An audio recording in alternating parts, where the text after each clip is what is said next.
All right, good morning, everybody. Hope you're all having yourselves a fantastic start to the AM here. Happy Wednesday.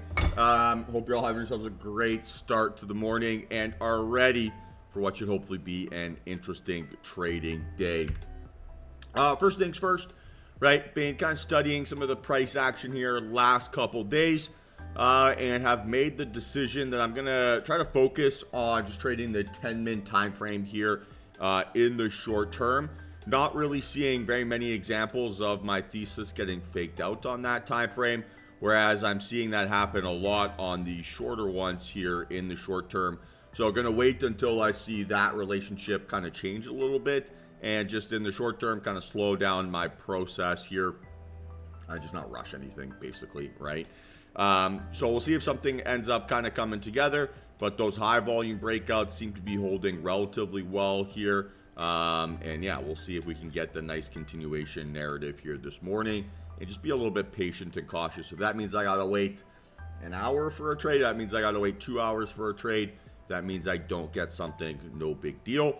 Not going to stress about that here too much. So that's focus number one. Focus number two, right, is just continually just really emphasizing the quality of my executions and protecting my profit for when trades are green. So, at the moment, just not really worth trying to be greedy, right? We're not seeing too much evidence of moves being tremendous. And so going to be a little bit more obsessive in protecting my P&L and be a little bit more obsessive in closing losing trades here before they turn into big losses, right? So if I have a stop loss at 80, but I close it at 73 because it's not moving the right way, makes it easy for me to take multiple shots without ever taking that max loss. And then that makes it easy, right, for me to get good follow through and be green for when an opportunity does set up. So three things I'm focusing on here today, right? Slowing down on the time frame to avoid just basically getting chopped out, right? So that's step one. Step two, really focusing on the quality of my entry timing so that I am green right away, and then protecting my profits right on those positions so that I don't basically get go from green to red, right? That's the worst feeling in the world. And then step three, if the trade doesn't behave the way that I expect at entry, I would rather close it for a small win or a small loss and then reset and put myself in a situation where I can take another stab. So those are the three primary things here I want to focus on just a little bit. And I reckon if I put all my energy and emphasis into that, then I should be able to get back to kind of building up a little bit of sustained success. I already mentioned this already the last couple days. Or maybe I mentioned it yesterday, but next week, obviously there's Thanksgiving, and I've posted that in the stream schedule channel already, but markets will be closed on Thursday. I think it's a half day on Wednesday, and then I will not be trading the Friday and the Monday. Going to a friend's wedding anniversary, so gonna do that, and then we'll be back to our normal schedule here on Tuesday. So, take the time with your family, right, over that Thanksgiving period. Don't feel like you need to do anything silly. In reality, most market participants, right, from an institutional level, would definitely be taking the Friday off, right, or at least coming into the office with an incredible turkey coma and a lack of desire to do anything very aggressive. So I wouldn't want to be getting caught up in that kind of muck, we'll call it, right? So that also means, right, there'll be no one-on-one calls on Thursday or Monday next week, Thursday next week, Monday the following week. So yeah, just bear with me there for a day or two. All right, team. So with that being said, let's start mapping things out here a little bit, figure out what we want to do this morning, and then hopefully, right, we can have ourselves a strong day. So no market data here. 10:30, 10, 11. We got crude oil at 10:30. Interesting, we've got one Fed speaker here that isn't being picked up on Market Watch. So we'll see how that kind of comes together. But in general, right, definitely looks like we have ourselves a pretty good opportunity for some nice PA here today.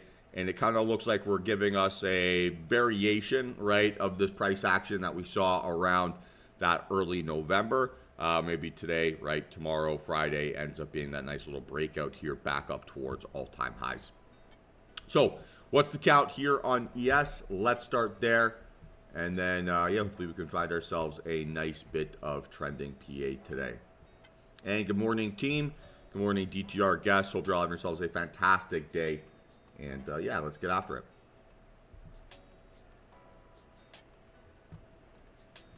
Yeah, 3 for 3 here to the upside. Spot on, right? Good-looking candle. Nice little fake out there to the downside. So certainly seems like we've got a good indication of bullish momentum, which means I'm going to be NA, right, from a bear case. Big fake out there, right? Really impressive recovery. And we're going to look for a continuation narrative towards that 59.70, right, as our starting point, and then beyond.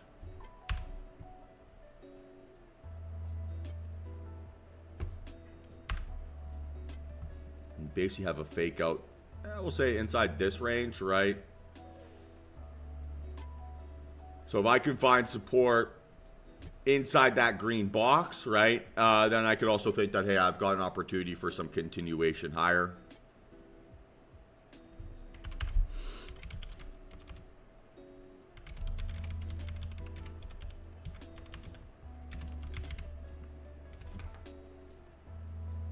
And then we're looking for a breakout, basically back up towards all-time highs, right? So I don't think it's going to go 1,000 points here today, right? But if we can go 60-10, 60-20, 60-30, right? And then all-time highs is approximately 60-50. So I'll go 60-40, 60-50. That certainly would be reasonable. And we'll see if that ends up being a scenario that comes into play. All right. And Q, what's the count? Similar, not so similar?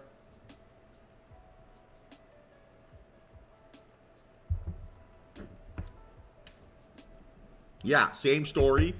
Maybe a slightly less impressive volume profile, right? Like ES's volume knob stands out a little bit more, right, than the previous day.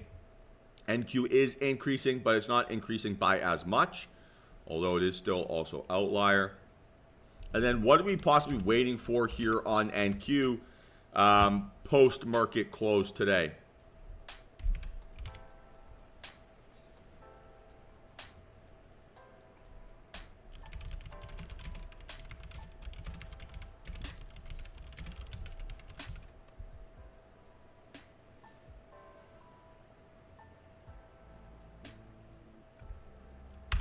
Yeah, NVIDIA earnings, spot on, team, absolutely. And then same thing, right? We're going to have that little fake out spot as that green box, right? So find support inside that area and then break out basically towards that Friday high and beyond. And we'll map it out towards like all-time highs, right? 21.4 approximately.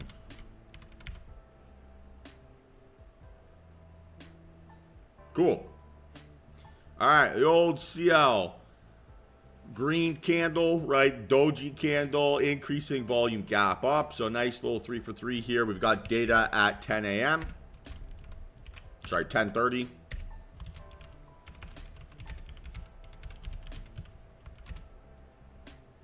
We are looking for a continuation story past 70, right? And then break out through the trend line for a run higher. And we'll go towards like 72.50.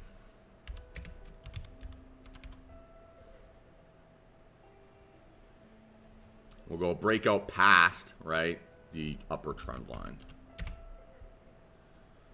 Cool. Any questions? Make sense?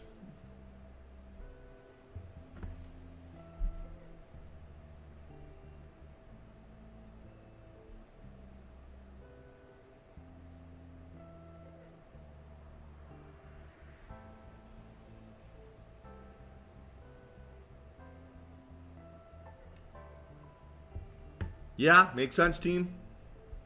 Any questions?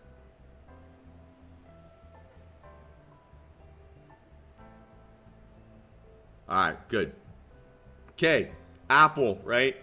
Green candle, decreasing volume, gap down. So still a 1 for 3 here. Higher high, higher low. Maybe a little bit of like rising wedge type pattern. So we're looking for still 224 breakdown, or now a breakout over 230.50. Okay. Tesla inside bar.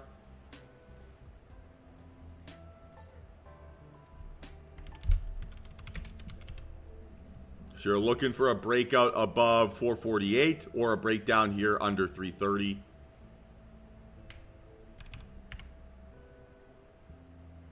Sorry, 348. Whoops. Mind is in the gutter. Let's see if we can go from there. All right. Microsoft. Green candle, decreasing volume, gap up. So 2 out of 3 here to the upside without volume. So to the downside here, it'd be like a BB reversal type setup. Right? And then to the upside, you're still looking for that 420 breakout. I don't think anything is really changing there. Okay, Amazon, pretty weak volume, right? Lower low, lower high. 1 out of 3.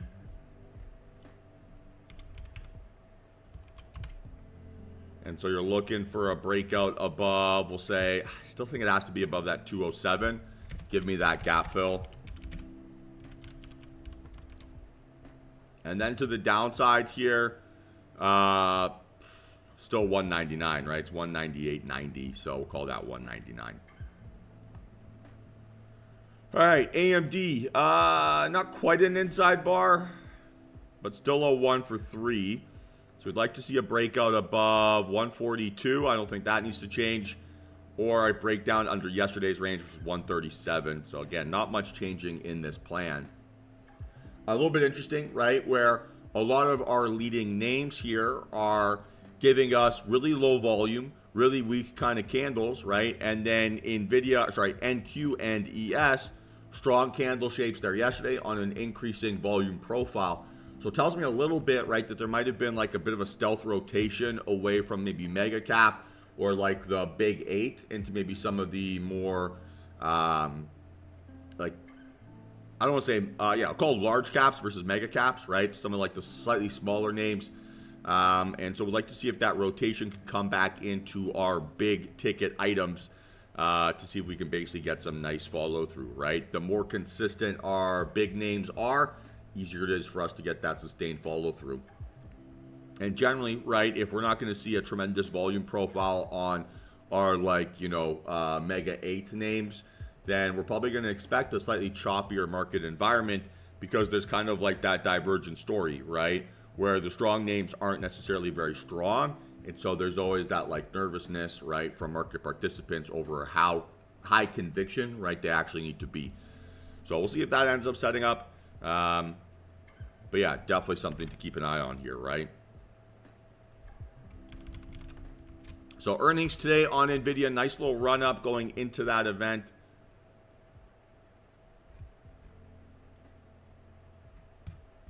Man, this company is incredible. And then starting to look like a rising wedge pattern, right? Or ascending triangle pattern. So I'd be looking for that breakout over 150 long term, right? If I'm going to trust that this has that nice oomph. All right. Meta, 1 for 3 here again, right? Very interesting. So bull case, and we're back up above that trend line. So just trying to see if I got something here. I mean, maybe like that, right? I mean, it's not great. 563.50 pre-market.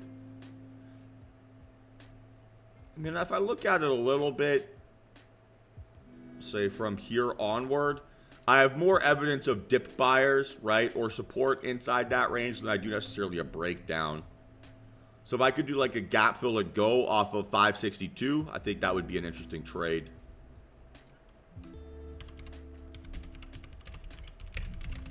And then, you'd have room kind of towards that upper end of the range. And then to the downside, right, we would need to get under 550. Okay. Netflix, 2 out of 3 here to the upside without volume. And we're looking for an 877 breakout, right? Or a gap fill and go.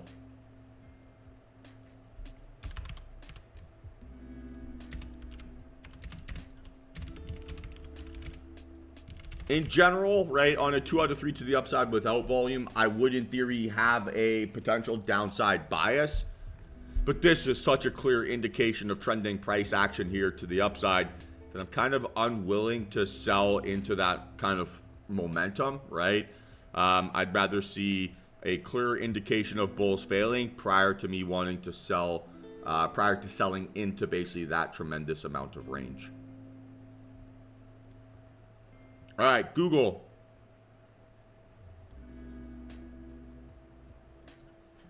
So increasing volume, not by a tremendous amount, right? Increasing non-outlier. So 2 out of 3 here to the upside with volume, right? And we're looking for a breakout over 7 or 179, right? Or support maybe off of like 176.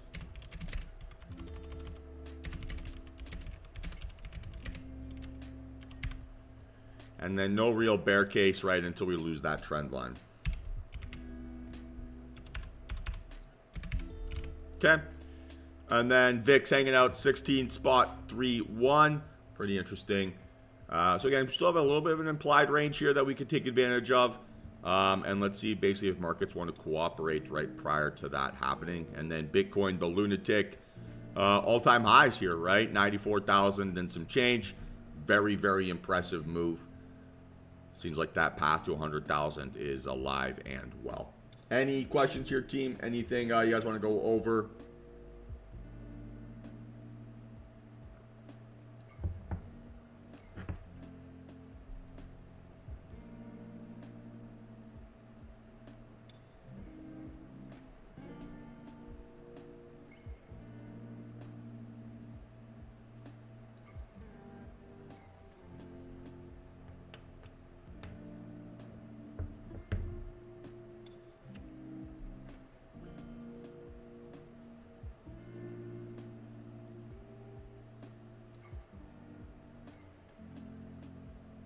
Hey, good morning, Rain.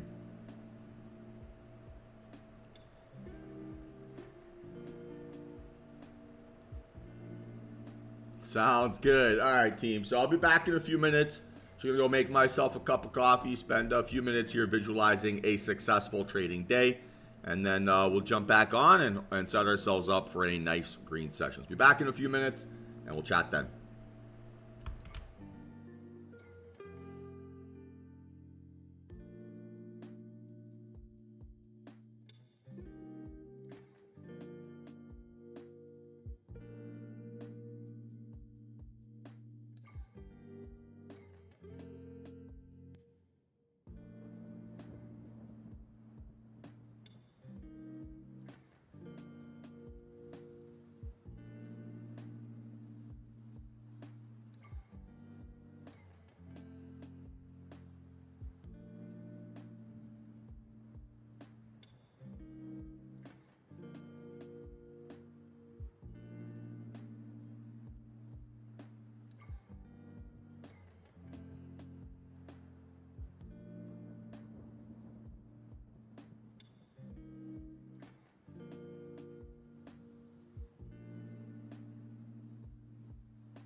All right, team. Oops. All right, team. Sorry, I had my Discord muted there. Yeah, so obviously, right, we're looking for a nice day of continuation here to the upside. We can turn these 3 out of 3s into 2 out of 3s with volume, so it's not going to change our thesis here at all. Just maybe makes it a little bit more likely that we get that pullback scenario versus that breakout scenario. Oops. And then in general here today, right, I'm going to be looking at the larger or longer time frames to get some action, right? So last few days, or say last even few weeks, right, the 3-min has been fake out city, right? It's been chop me out, fake me out, and then we go. And I don't really want to deal with that here today, right? So I'd rather be just a little bit slower with my decision-making processes, be a little bit more patient, right? And just wait for those larger signals. Generally, that's a little bit more of a reliable way to trade when you have that choppy PA. And I'd be willing to basically emphasize that. The 3 things that I'm really focusing on here today, quality of my executions, right? So making sure that I'm buying, right, when I'm confident or as close to what I believe to be the best entry possible. No like chasing or FOMOing into stuff. It's got to be perfect. Otherwise, I'm not interested. Element number 2, right? Protecting my profits more aggressively and not allowing trades to pull back 50%, right, or more. Once I'm up 1R, that should be a reason to start thinking, okay, we've seen price action basically die once we're up those types of moves. And so let's be aggressive in protecting. If it then ends up running again later, can always jump in again, right, and take another shot for those extra P&L kind of pumps. And then step 3, right, or element number 3 is let's not allow, I don't have to take a max loss in every trade, right? So if my emphasis here today with my executions is that I want to be trying to get entries where I basically feel like I'm green right away.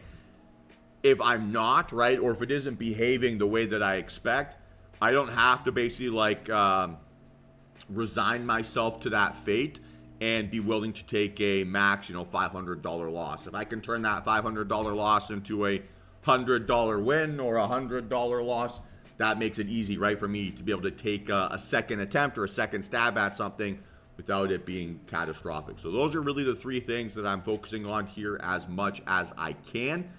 Quality of my executions, protecting my profits like a lunatic, and then not getting just because I have a stop loss doesn't mean I have to get stopped out at that area. I can close a trade earlier than that if it isn't behaving the way that I expect. So those are really the 3 elements that I care about here a lot today.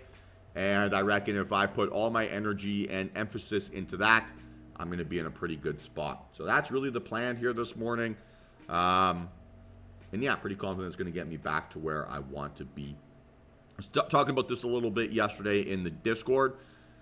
But it's just been like one day up, one day down, one day up, one day down, one day up, one day down. And not really getting any separation away from, my all-time highs, right? Not really getting a tremendous amount of separation below. Since I started that 6th account and got funded with that 6th account, I've got about $1,000 worth of drawdown. So just kind of shows you where it's at, right? So we'll see, right? Well, hopefully we get a good bit of opportunity here today. We get some nice PA. But I'm just not in a rush to do anything stupid, as I'm 1 trade away from being nicely green and 1 good decision away from setting myself up for what should be a pretty nice little period here. So very patient, very deliberate, very very focused, right, on just following my process. And removing some of maybe those emotional attachments or some of that greed, I would say, is what those emotional attachments are, right? I don't need to get that 90K win all in one go. It can be a combination of a lot of good decisions, and going to focus on really improving the quality of those here short term while I get evidence to suggest that, hey, it's a choppy market, so don't be forceful. Does that make sense here, team? Any questions based on that?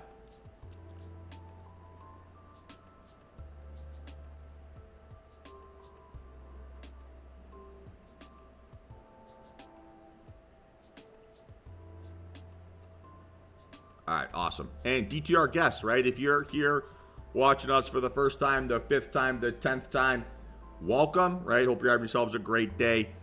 Feel free to ask any questions in the YouTube chat. We'll do my best to answer them as I see them. DTR members, obviously you know the deal, right? If you have any questions, drop them in the YouTube chat or the Discord chat, whatever option you prefer, and I will do my best to answer those as I see them.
All right, fantastic.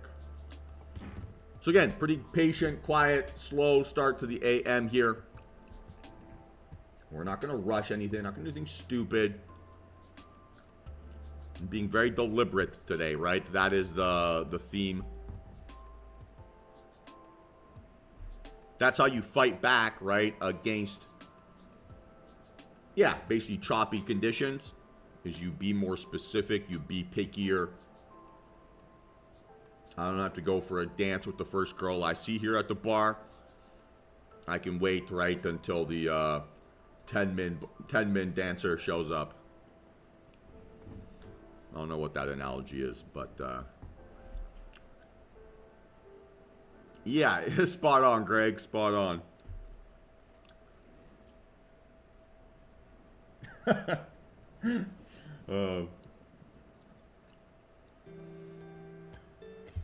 I once went to a party in Guernsey, like a New Year's Eve party, and yeah, so everyone's, you know, having a great time, everyone's enjoying themselves, all this kind of stuff, and I remember my friend Tom came up to me, and there was a girl that was there, and she's probably like the prettiest girl at the party, but she was missing her 2 front teeth, and she said she was waiting to get them fixed because insurance was gonna take care of it after some like work accident, and so that's where that analogy comes from.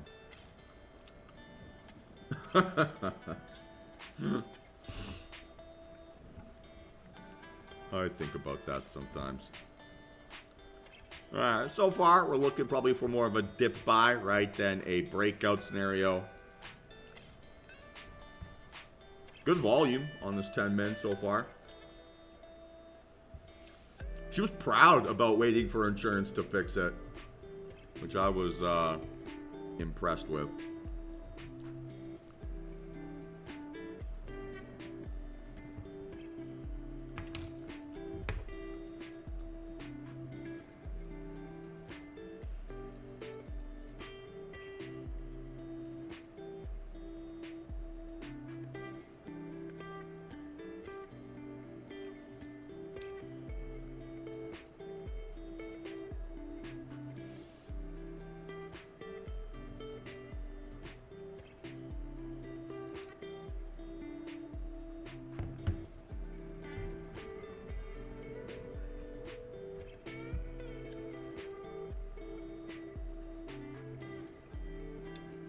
So it seems like probably a lot of the selling pressure early is from NVIDIA.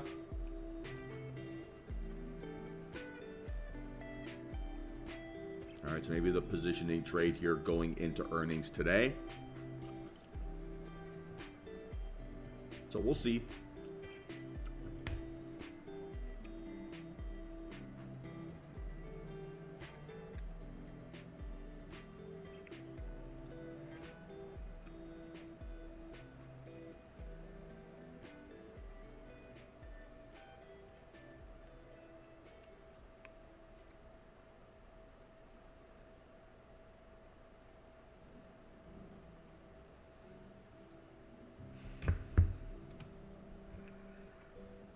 Lunatic. Holy. Huh.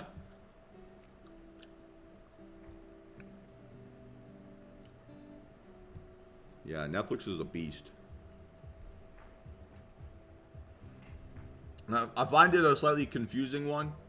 Because who doesn't have Netflix already? Like, who's...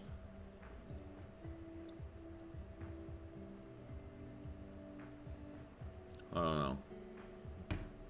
Feels like too mature of a name to get those types of squeezes.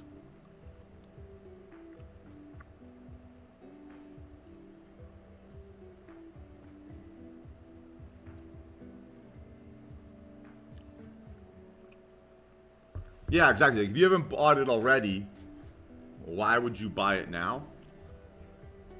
So here's an interesting thing. Bigger volume, right, than yesterday. So we're kind of invalidating a lot of that buying pressure. So we can make some now plans, right, to the downside. I didn't anticipate us getting bigger volume than yesterday.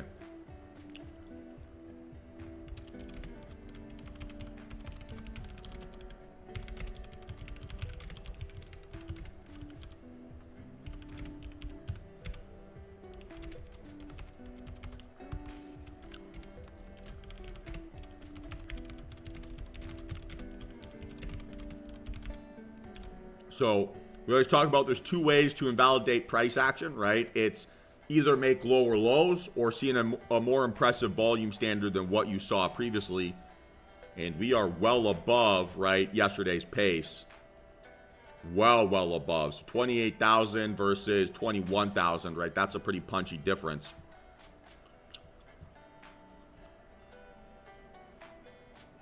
ES 65 versus 63. So not as impressive on ES, but still bigger.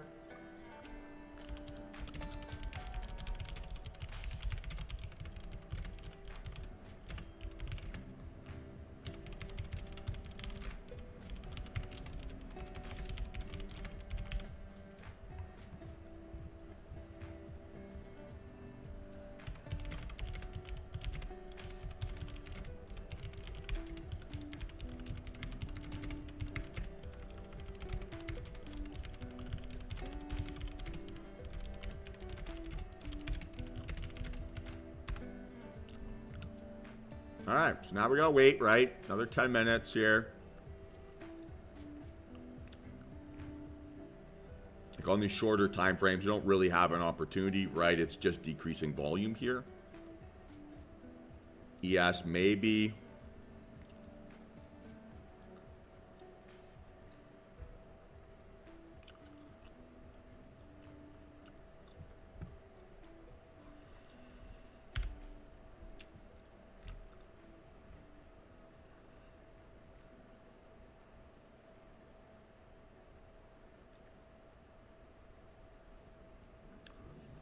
It maybe makes a little bit of sense, right? If we saw a lot of our leading names, right, inside bars, 1 out of 3s, right, kind of weak momentum. Talked about if those names start to show us some juice, right, could be very interesting action. That's kind of what we're getting here so far. Very impressive early volume. Now on the 5, man, I don't think I have increasing 38. Oh, no, it is increasing relative to yesterday.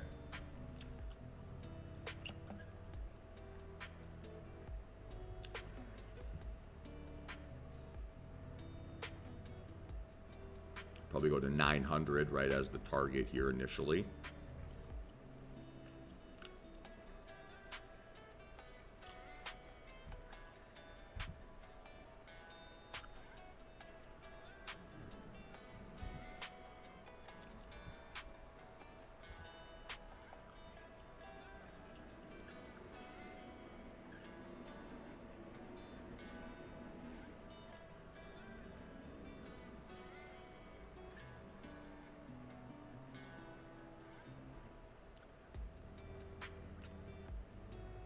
So on with a 2 out of 3, Igor, with volume, right? We can invalidate that quote unquote bullish momentum by seeing more sellers than what we saw buyers yesterday, right?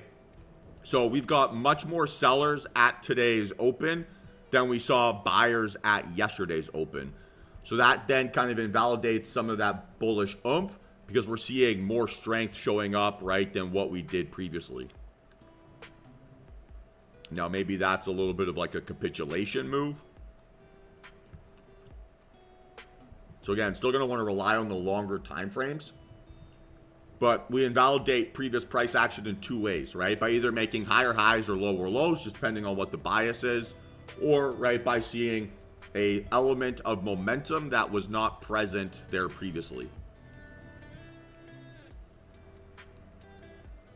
Still going to wait for the 10 mins. I'm not going to be trading the shorter time frame here because it's been fake out after fake out, and just because I have that momentum,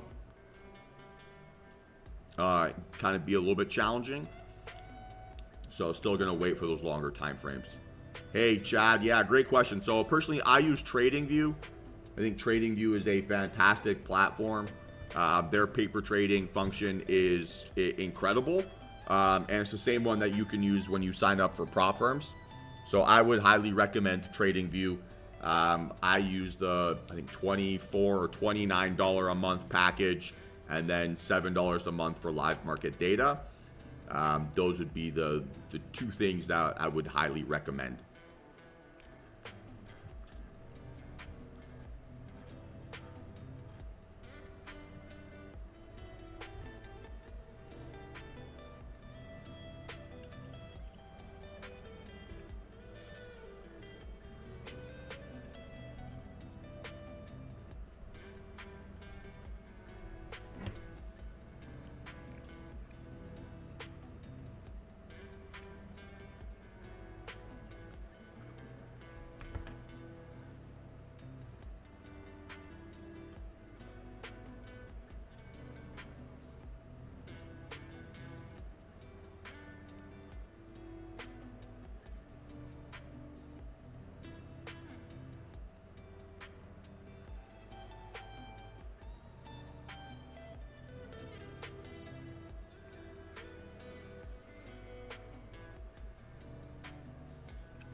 Fantastic.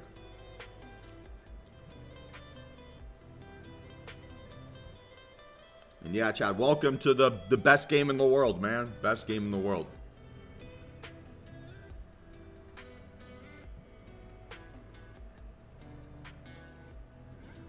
So again, good decision here, right? To avoid chasing these shorter time frames. Just saving ourselves some grief, right? So if I have to wait for a more mature market, I have no problems with that today. So let's see how she goes.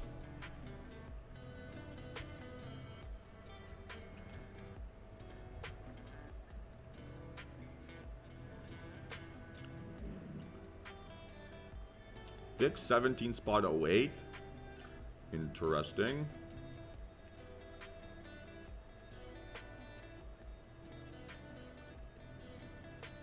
And then potentially, right, we could look at that big selling volume here early on as capitulation, potentially, right?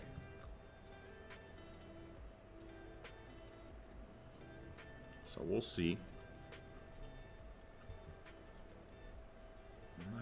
And Q, if it goes increasing volume, I don't think it will. But if it does, that'll be our reversal setup.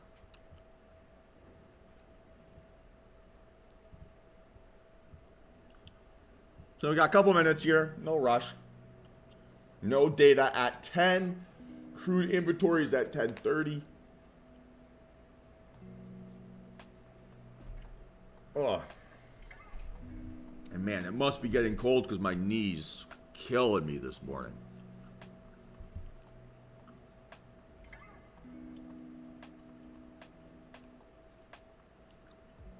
Oh. One of these days I'll be somewhere warm and you'll stop hearing me complain all the time.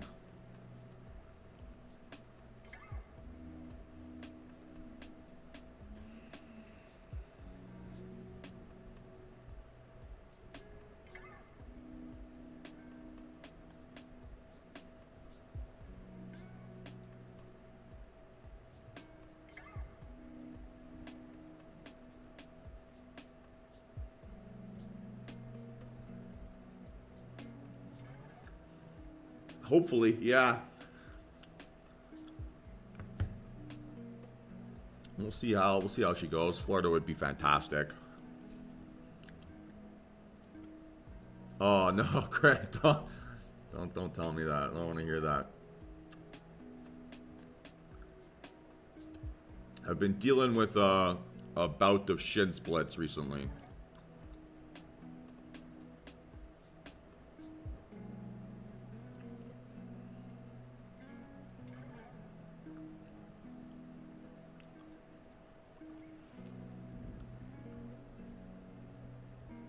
Spending too much time putting in the miles. Too many frustrating days in the market where I gotta pound the pavement.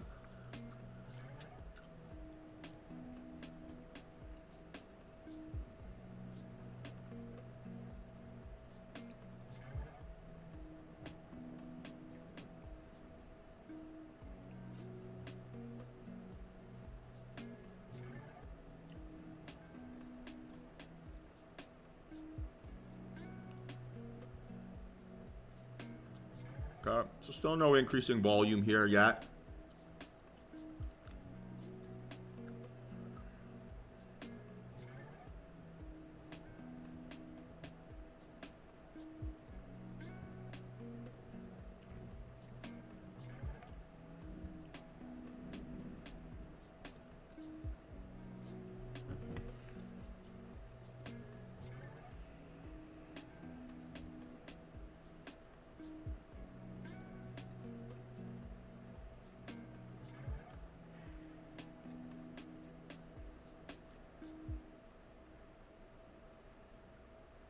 Yeah, correct, Norm. It doesn't change the contract.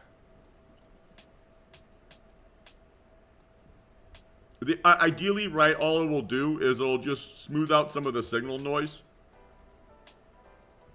So, in theory, right, we should be able to see slightly smoother price action.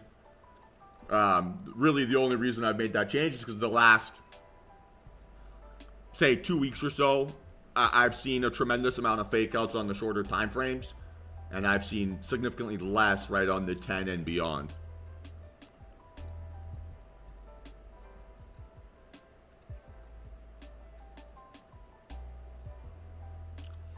Yeah, Chad, good question. Normal is kind of a relative term for markets. But yeah, so far, if we look at the daily time frame, this is a pretty reasonable move. I mean, it's like a third of what we saw yesterday so far. So it's very much in play here still.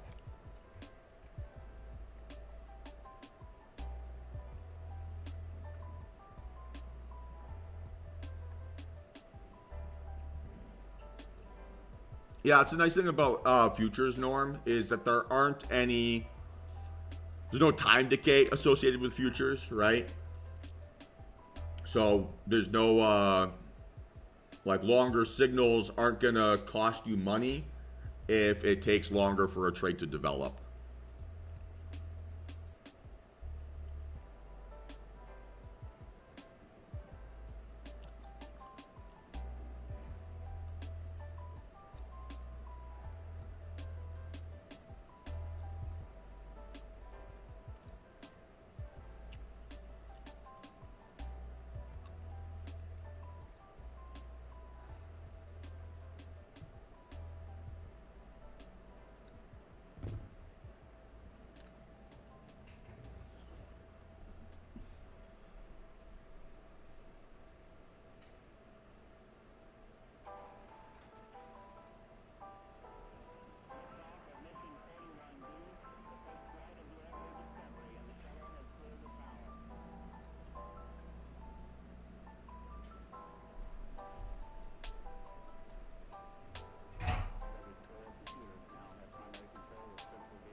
So far, yeah, all the signals I've seen probably would have chopped me out here so far, right? If I played this 3-min reversal on ES, for example, again, faked out lower first, right, before it's now back above potential entry. And Q, we're kind of running out of volume here at these lows. So, not missed anything here yet.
So still, right, nothing is changing here yet. Being very patient, very cautious.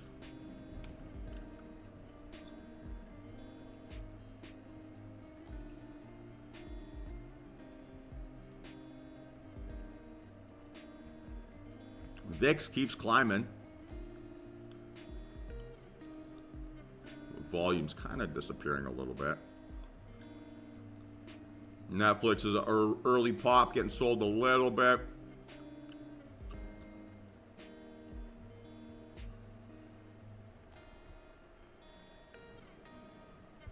So again, patience, patience, patience.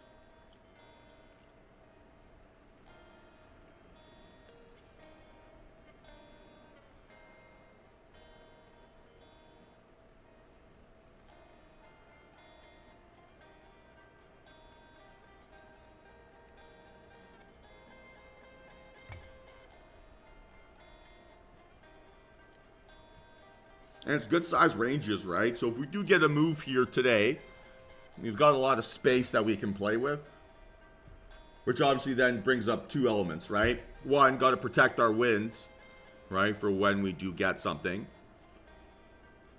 And just not necessarily being greedy, thinking, hey, I got to hit that red line, I got to hit that red line. Take your profit, run, reset, right? We can always re-enter.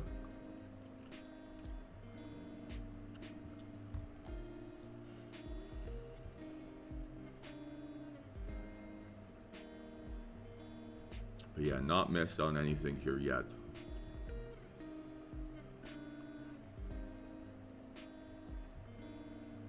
Yeah, Chad. So today at open, we're seeing more volume than yesterday's open. But then the last couple candles have been pretty low relative to today's opening volume. So we are in general seeing a larger amount of enthusiasm than what we saw there yesterday. But it's kind of weighted very heavily to the left. And we're seeing things kind of sell off weekly on the other volume bars.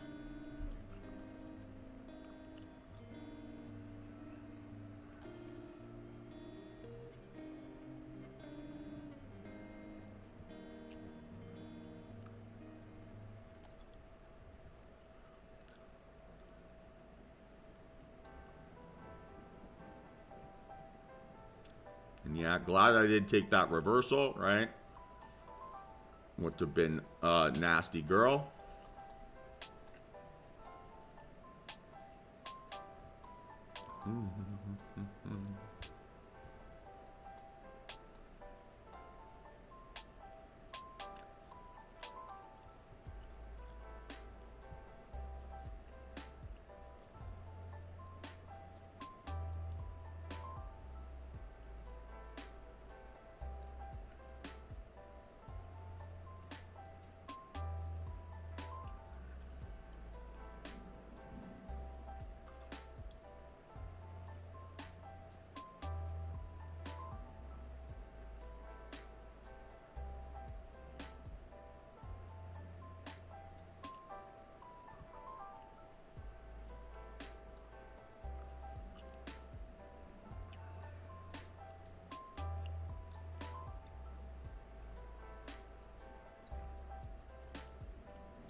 And that's very interesting.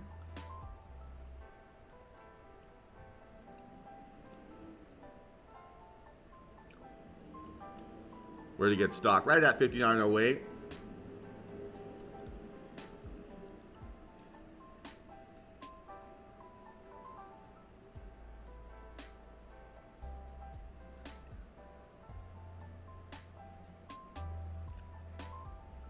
Still gonna wait.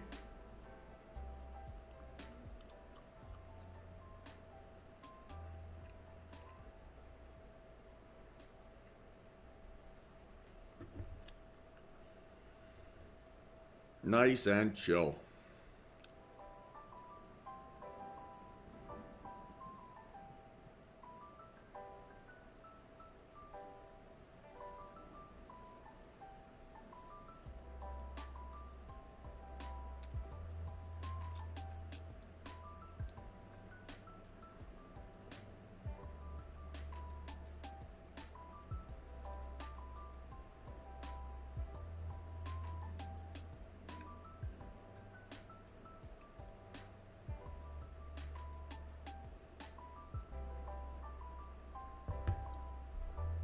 Look at that. Look at that little 5-min shake and fake.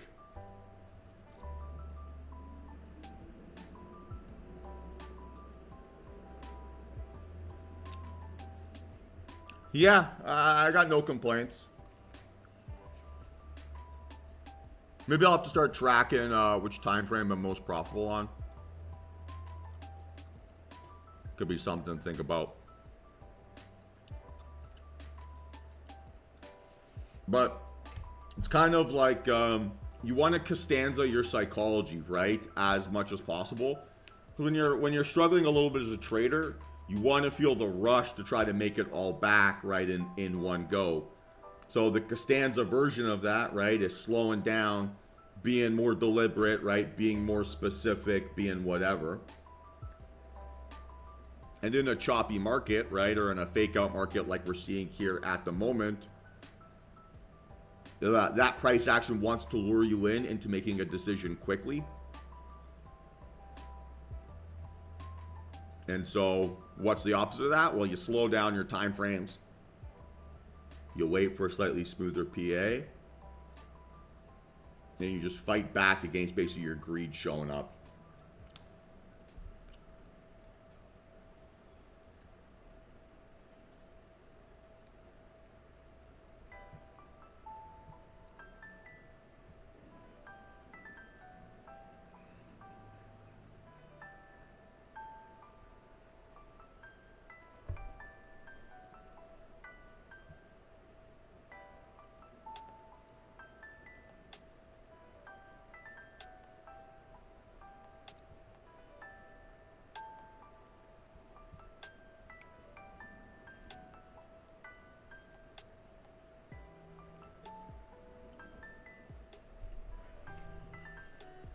So no rush here still, no rush.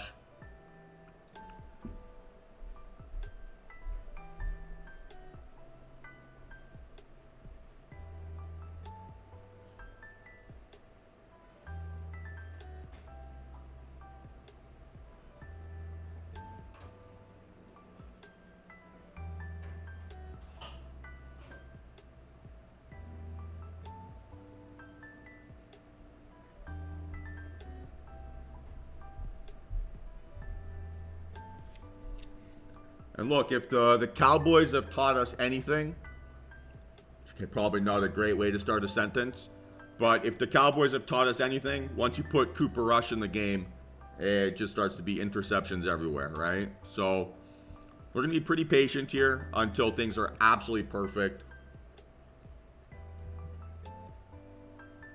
And just not rush any of these decisions.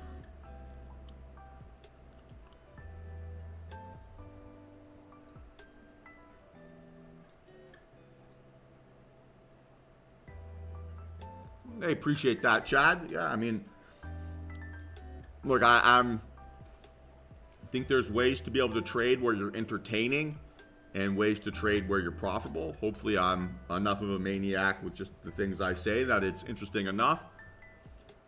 But if you're trading off of like an emotional decision or like an entertainment-based decision, you're probably setting yourself up for failure.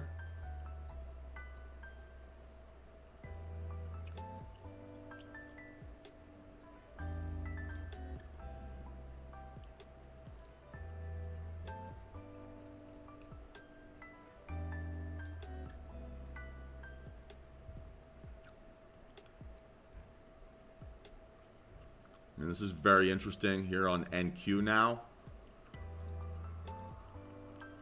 Probably targeting yesterday's low of day, right? So that's 500. Nice work, Rain. Congratulations.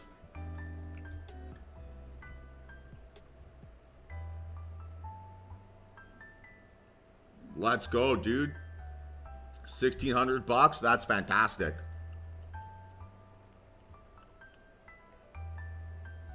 Woo. There she goes. Cheers, Chad. Cheers. It's my objective, right? So I don't always promise you it'll be pretty, because this game is really, really difficult. But I do promise you to be always as honest as I can be, and not fluff around the edges, right?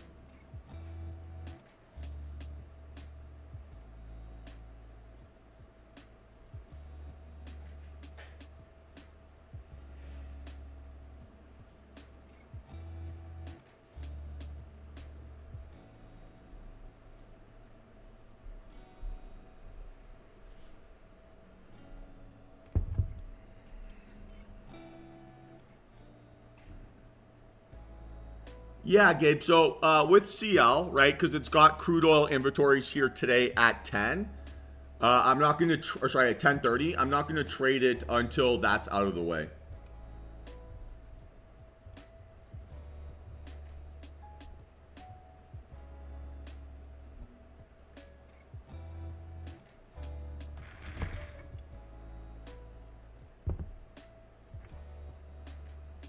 Yeah, enjoy your 82 in Miami, Raim. I'm not jealous. I'm not jealous. I'm not jealous.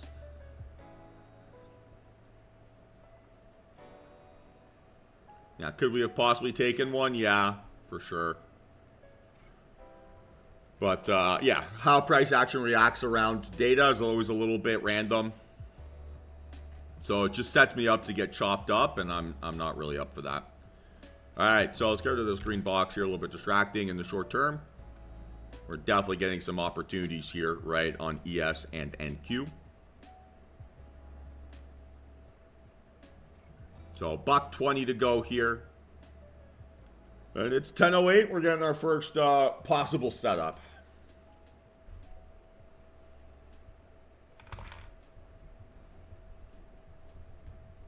In general, I would probably be a little bit more interested in trading NQ to the downside than ES, just because that volume profile is more impressive relative to yesterday, right? So even this 10-minute bar is going to be bigger than yesterday's open. which for me is a good sign of strength.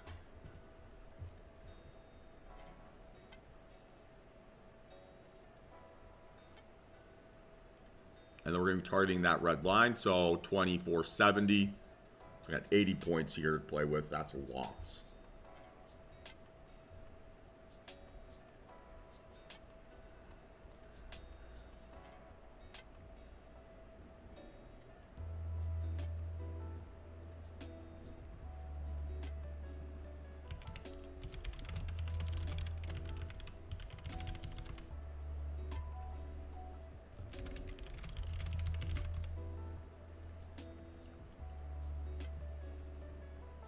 And again, we've been very patient and deliberate here, so don't ruin all that progress by rushing this now, right?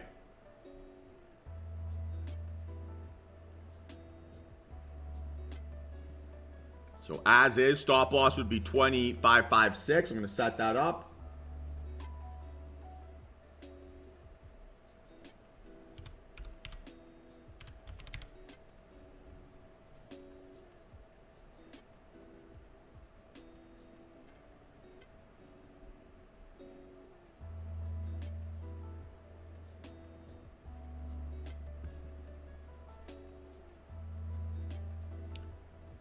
And we're looking for a pullback right into previous low of day, which is 41.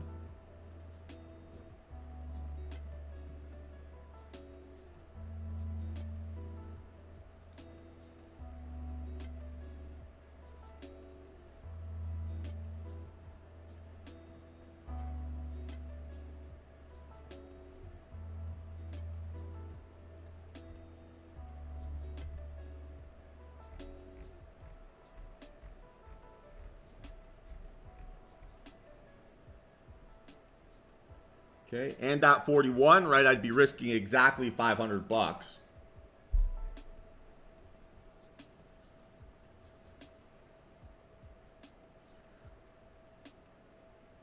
Okay, so watching closely here.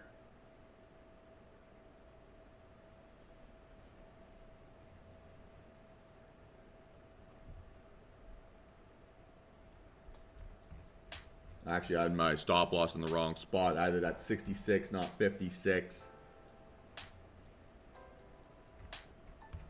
Whoops.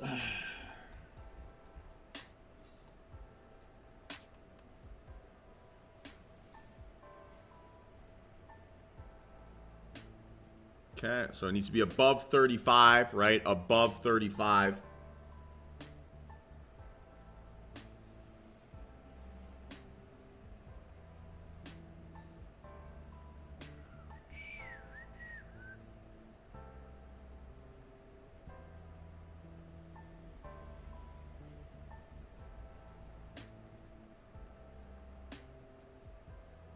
Close.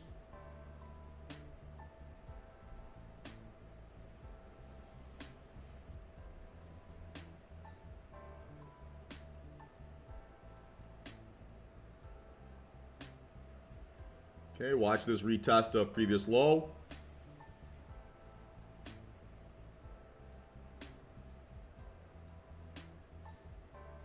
All right, guys, I am in. Average price, $536.50.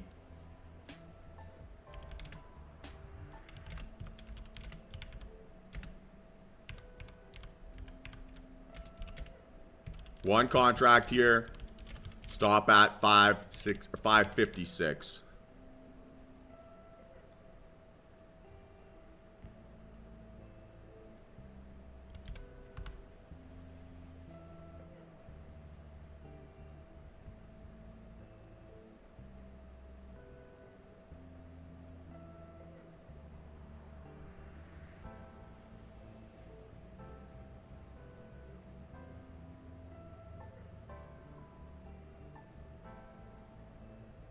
All right, see if it's got the legs here.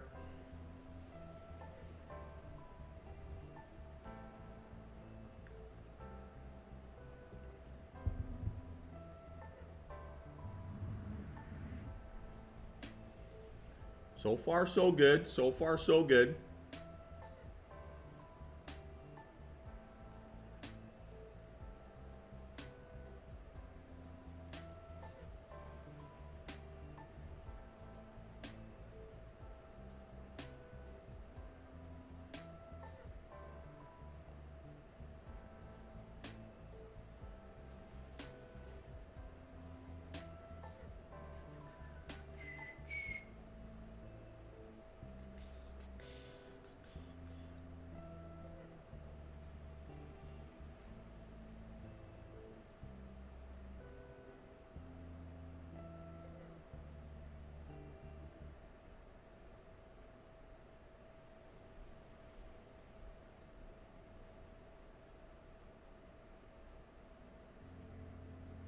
See if we can blast through this 30 shelf.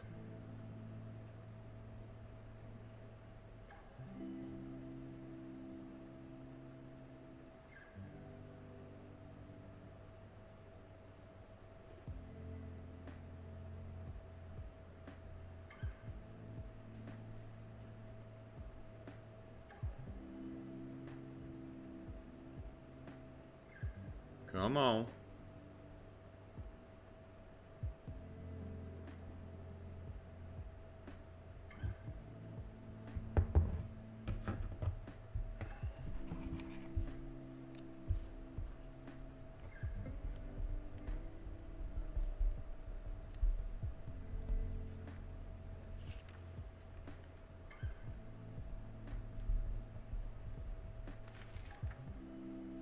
All right, so let's see if we can keep breaking down here. A little bit bouncy.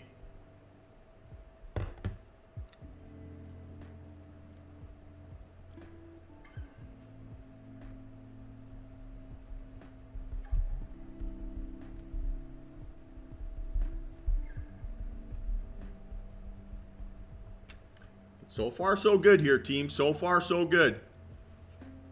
Nice work, Jeremy.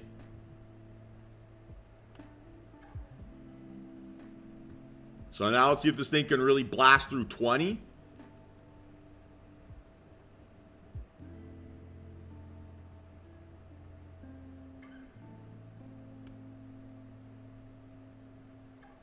But a good start here so far. Good start.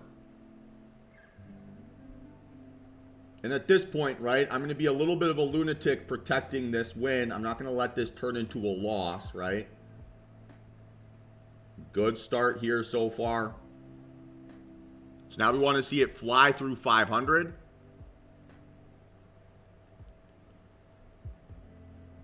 And really start to break down. 400 bucks here so far. Nothing to complain about.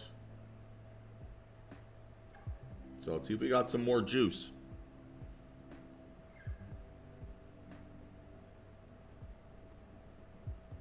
Lot calmer here today, right? Okay, so now we want to see it flush aggressively through 500.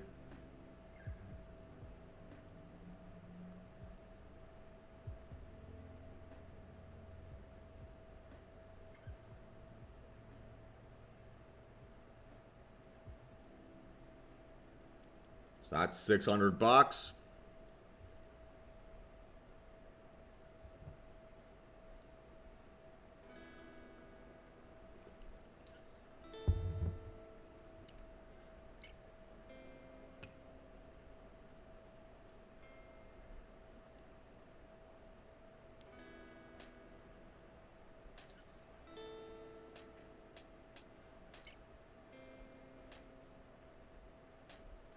Come on.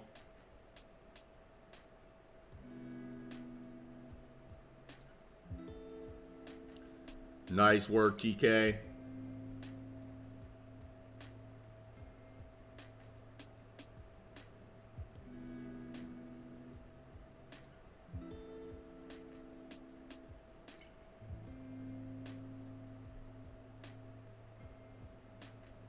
Nice work, team. Let's go.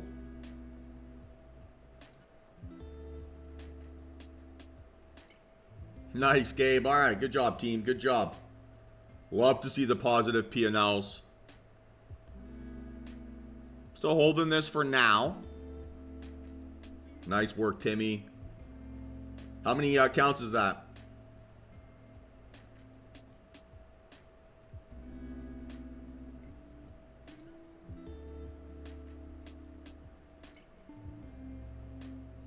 Hey, that's a great day.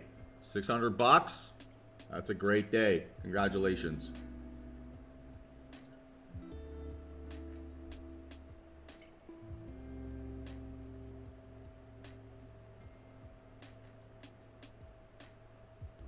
All right, so let's see if this thing's got the legs to break down under 5.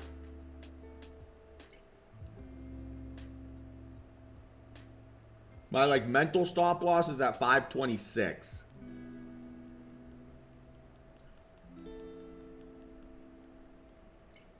It bounced a little bit off of that 500 area the first time. but not as violently as I can recall it happening yesterday. So let's see if it's got the legs here.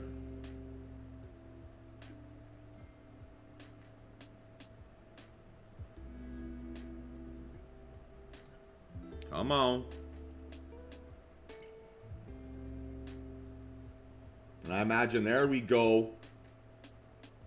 A nice breakdown through that 500s, leading to a nice move here all of a sudden. So fantastic result here, team. Let's go.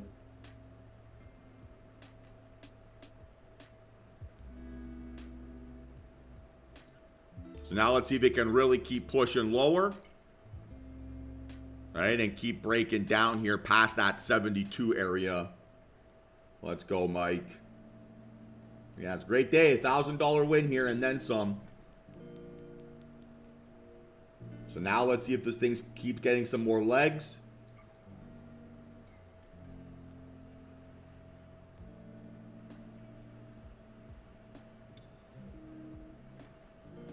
Hey, Steven, you shouldn't complain about a $500 day, man, or $450 day. That's fantastic.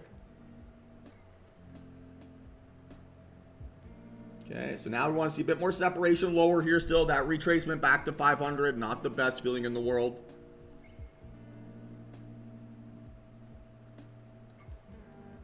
Okay, it's got to get back under. All right, I'm closing. So I'm out at 506.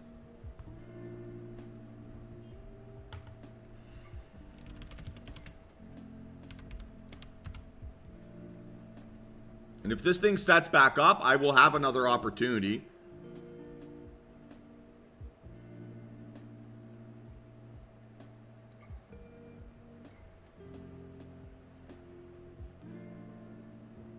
So $610 win.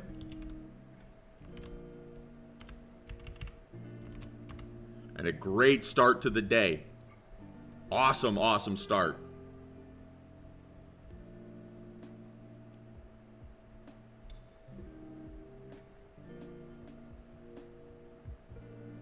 Nice work, Mikey. Plus 1,200. You should be thrilled, man. That's a great day.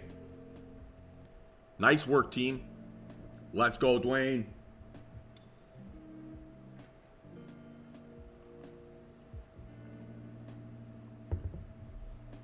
And I clicked close on my position, right?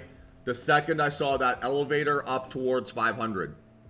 So once I saw 500 acting like one of those super magnets, closed it, got a little bit of slippage on my entry, or on my fill, sorry. But I won't complain about that. That's a good start to the day.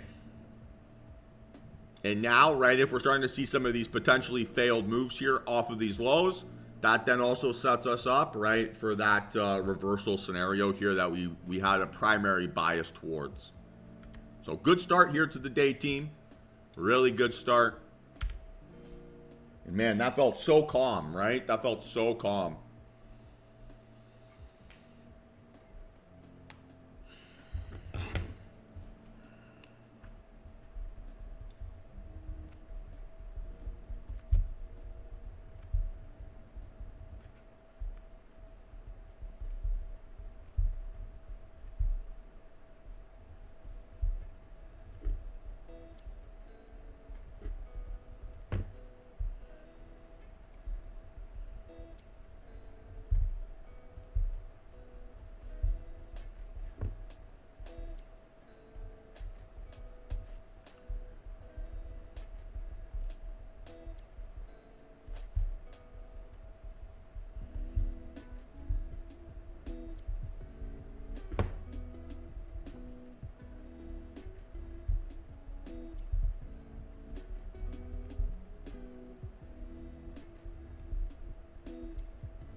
So just trading the 10 min, right, helped us avoid fake outs.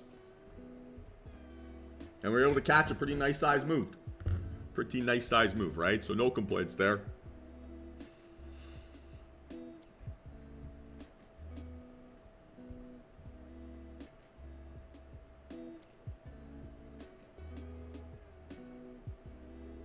Now, we've got good pace here on this 5 min. Maybe give us an opportunity here for, again, another 10 min reversal. Just because we got to win on a 10 min doesn't mean I'm now going to switch to the 5 min to trade this. Still going to stick to the 10 min here, right? That worked really nicely. So, not going to change anything from a process perspective here just because I got a good result under my belt, right? Nice work, Norm. Plus 700. That's a fantastic day.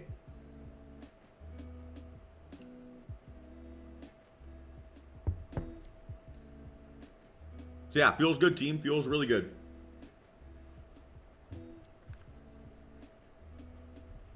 And right from that perspective, we didn't change anything in our technique. We didn't change anything in our strategy. We didn't change anything along those lines. We just bought ourselves more time to trust the setup trigger, right? That's all we did. Now, again, probably didn't protect my profits as well as I could have. I was up $1,000 at one point, right? A little bit more than $1,000. So, okay, maybe should have been willing to take that. A little bit of a wanting to see it hit that profit target, right? But I'll take it. Even making Igor sound like Yoda.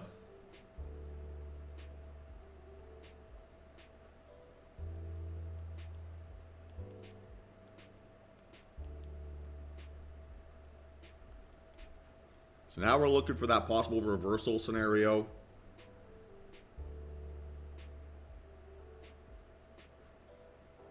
But yeah, great start, team. Great start.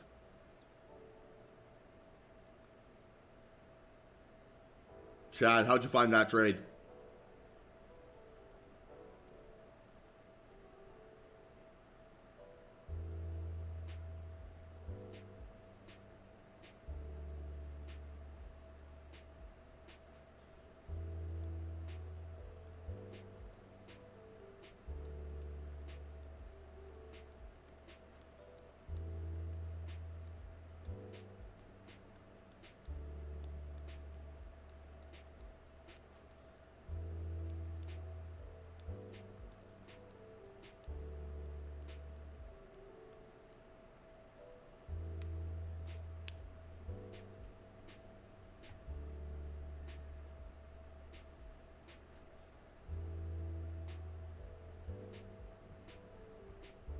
Oh, Igor, you're doing better than me with all those languages. That's fantastic.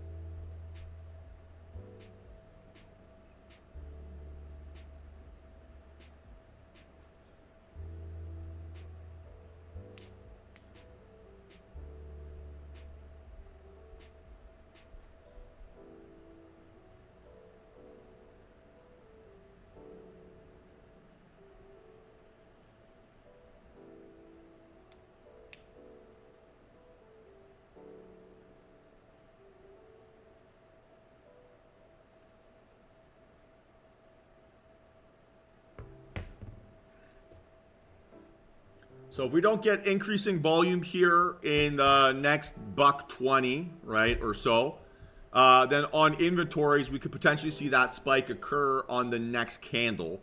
And if it does happen, right, we've got a pretty big move to go, right, 230 points back up towards high of day. So we don't have to be in a rush to trade this as well, right?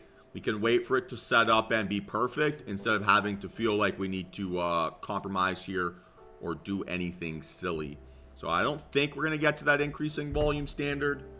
We'll see.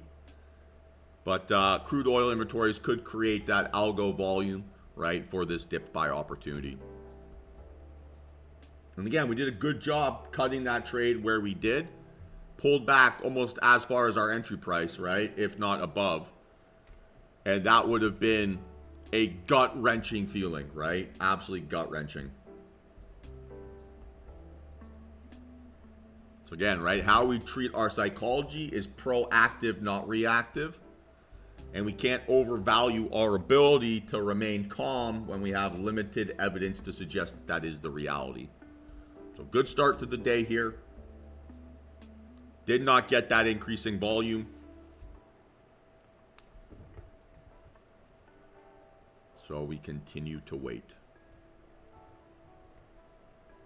Right, and crude now might also be setting up for us right on the 10-minute. Look at that volume already flying.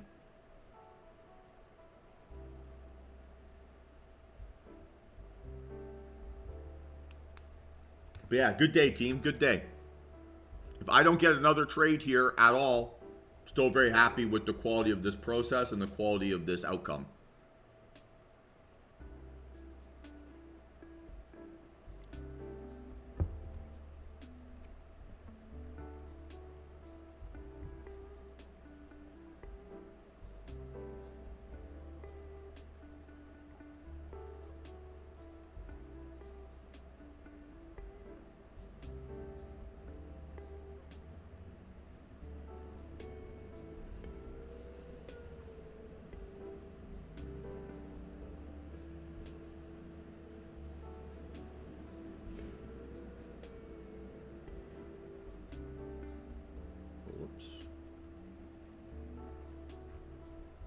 So pretty nasty stuff here.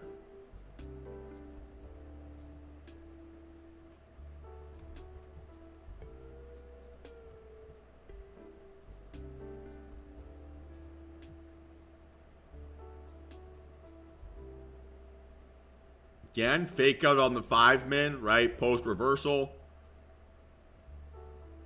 So I really don't think I've missed anything by avoiding these shorter time frames. And I can try to be objective there, right?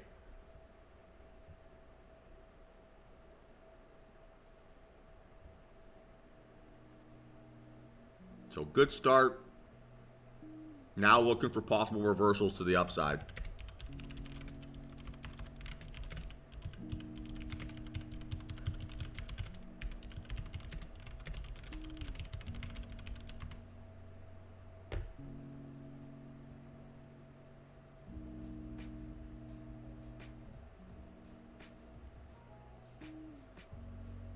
Hey, good job, Steven. Enjoy rest of your day, man. Glad we could get a nice win here today.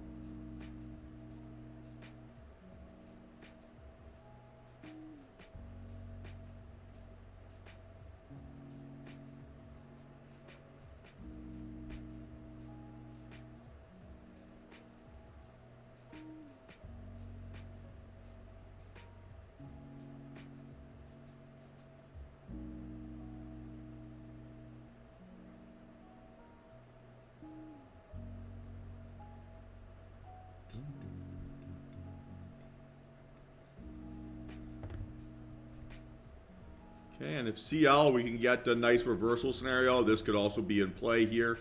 Again, back up towards high a day would be the target. So we're still looking at these 10-minute time frames, right? And I do not care that this thing is running. I would have been faked out on the 5-minute time frame. I would have been faked out, right, on the 3-minute time frame. So no like FOMO here, right? I can look at that price in action objectively and realize that, hey, it would have moved in the most frustrating way possible, and I don't need to give it that type of power over me until I consistently start seeing some evidence that those setup triggers are going to hold, right?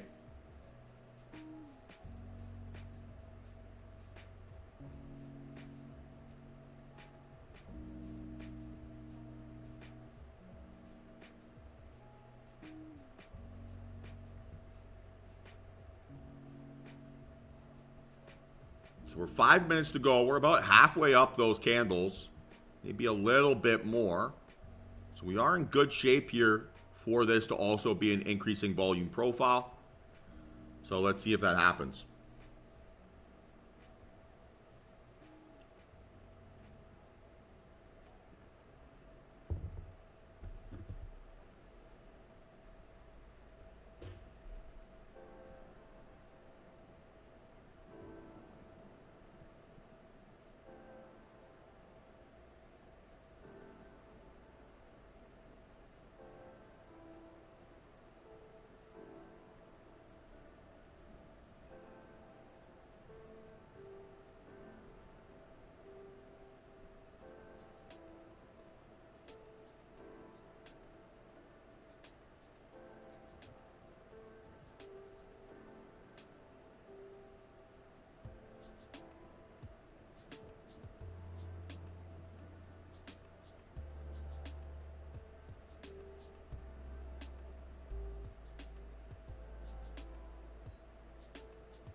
Okay, so 3 minutes to go approximately.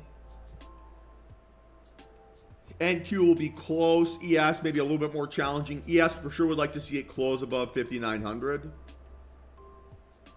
CL's got some work to do as well. It's got to get above, it's got to be green, right? So 69, 37, 38, right? That kind of range. So 13 cents to go.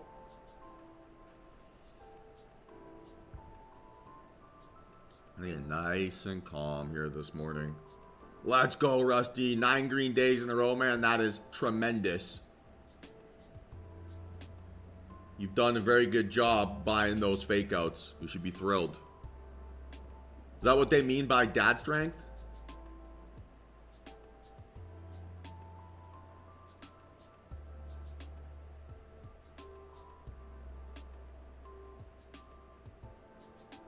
Yeah, fantastic.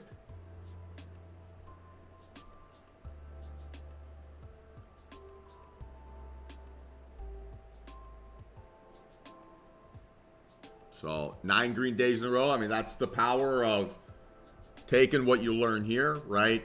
Applying your little spin to it. And yeah, cannot be happier for you, Rusty. That's incredible.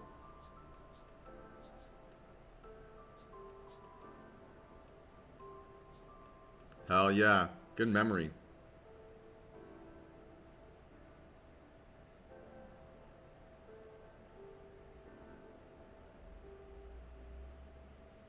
It's funny how certain techniques work seasonally like that, right?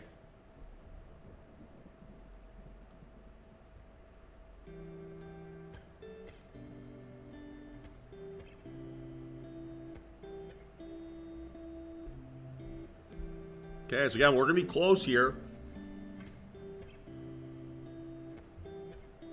Same with CL. Good, good. Yeah, once we can honestly fight back against those anxieties and those like nasty feelings, so much easier to trade with a clear heart and clear eyes, right?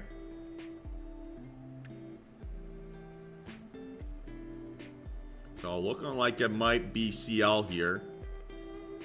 Keep an eye on that still.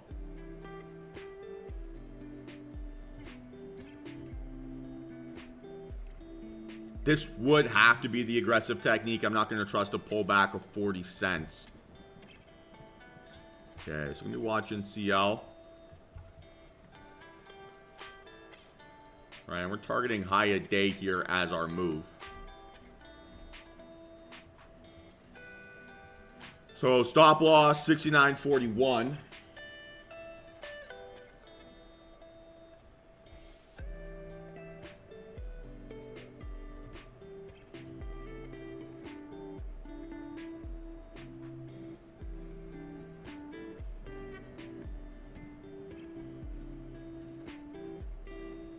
So there's that retest here of high of that confirmation candle. Let's see how this holds.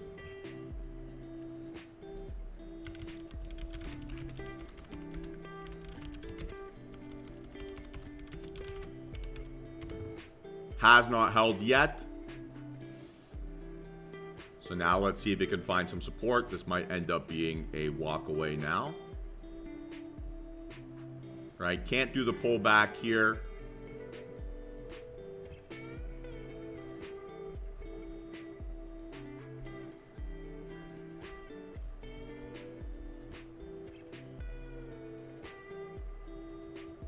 Don't know yet here. Kiki, don't know yet how many contracts.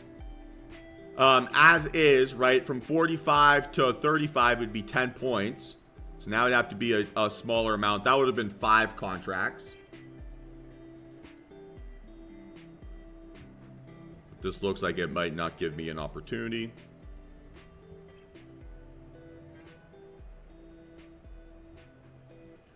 Right, because this thing's pulling back like a bit of a loony.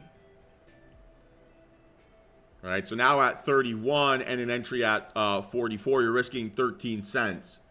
So 13 times 10, right, is 130. So one contract's going to cost you $130. So you can maybe buy 3 at this point, although that's looking less and less appealing, right? So now we're going to wait to see if these set up on the 15. And then we can rejig this operation.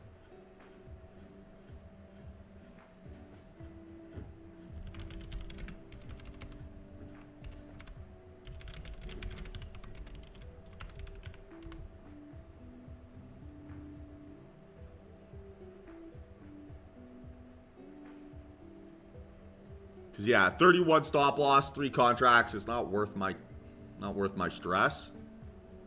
Generally on CL, I want to be buying 5 or more. So 10 cents would be 5 contracts, right? And then you can kind of do the math from there. But each contract's worth $10 a cent, right?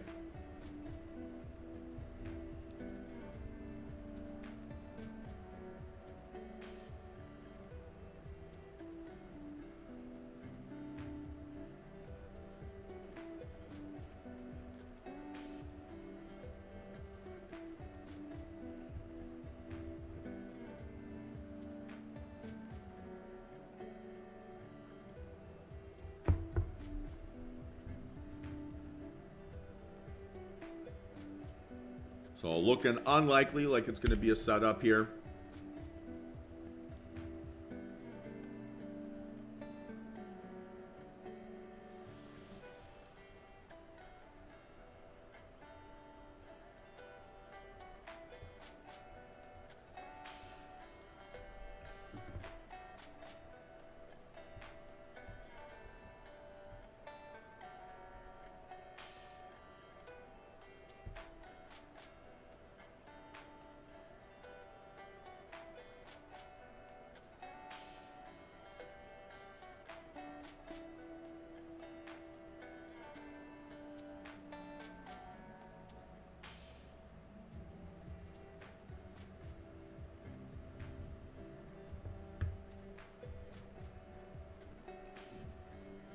Okay, so again, right, it's got to close above 35. Then that's going to be challenging, right? 13 cents of risk.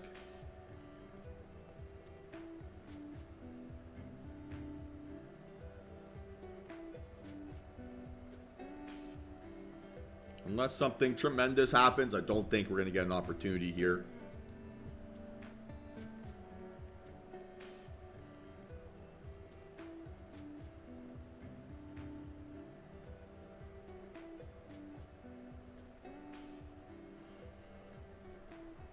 Oh, excuse me.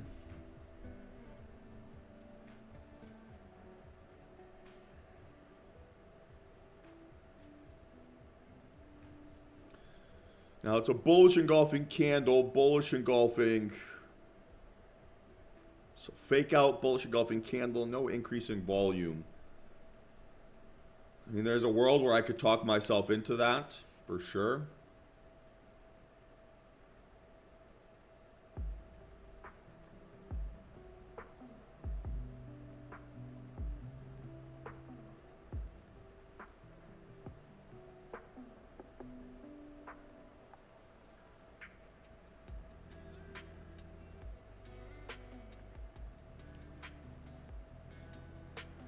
It's a big stop, though. I'm not sure if that's very appealing.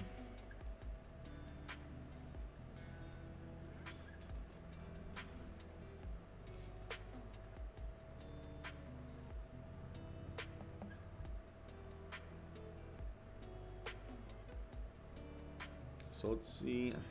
3 minutes to go. Close.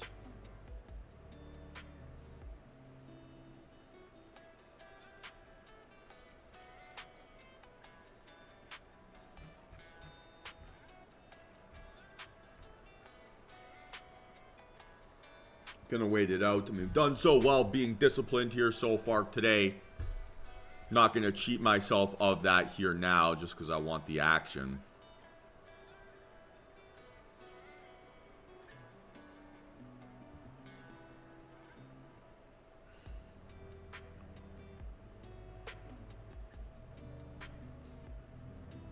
So, excuse me, still got plenty of time here. Still got plenty of time.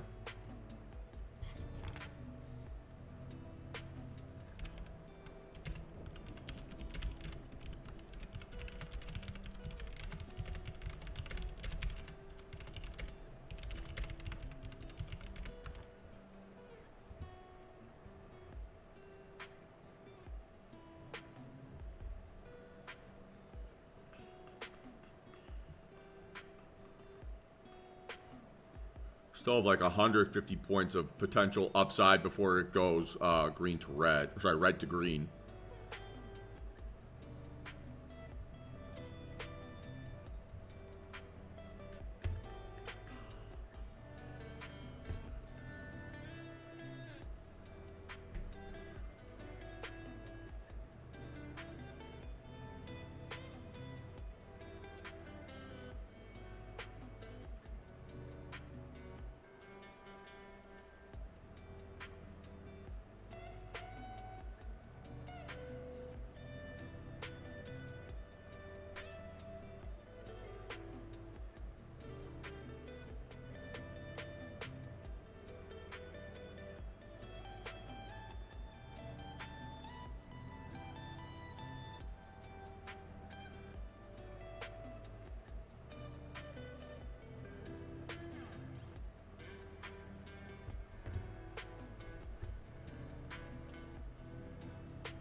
Again, you know, we're 10% left. You got probably a bit more than 10% to go.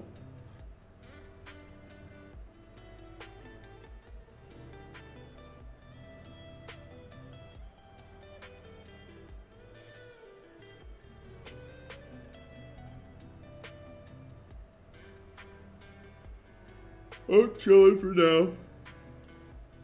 Excuse me.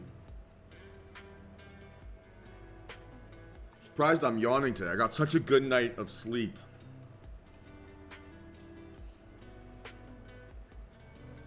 Pretty rarely I get woken up by my alarm, and today I finally hit it, so it's nice. Maybe what I needed.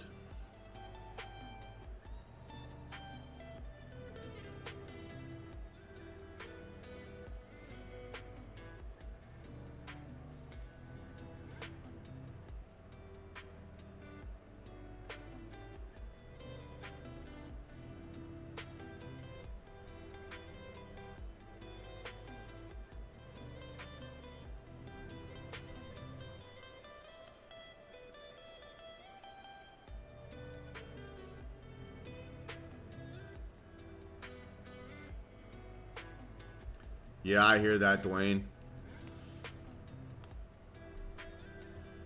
I'm usually up like around 6 Eastern. The alarm's set for 6:15.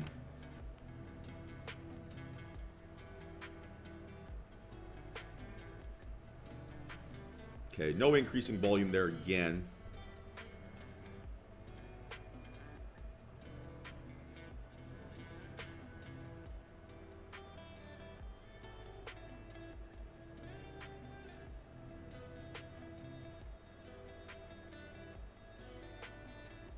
Truth be told, Norm, the only reason I like waking up that early is no one bothers you that early in the day.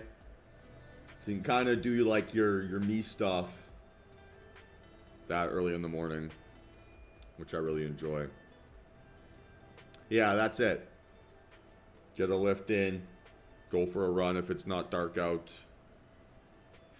which now it is, but you just get that time to focus on yourself. It's really nice.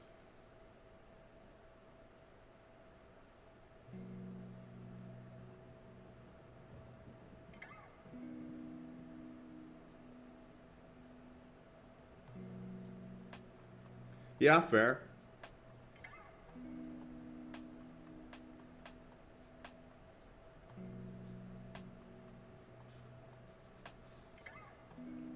There is no right way, right? It's what's right for you.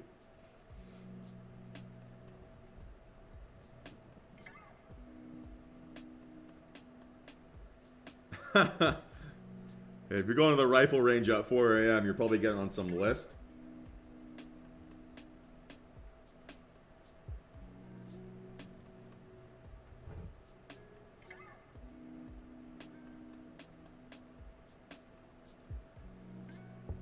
Hey, Roberto, you're a warrior, man.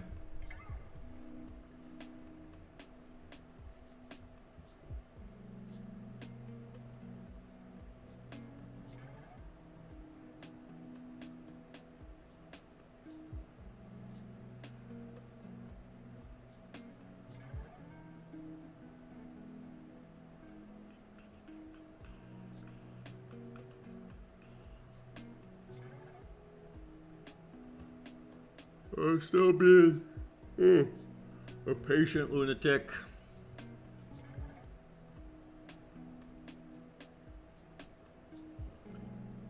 Now on CL, we're very unlikely to get an increasing volume profile on the 15 or the 10, right? We're not going to get more than that algo move.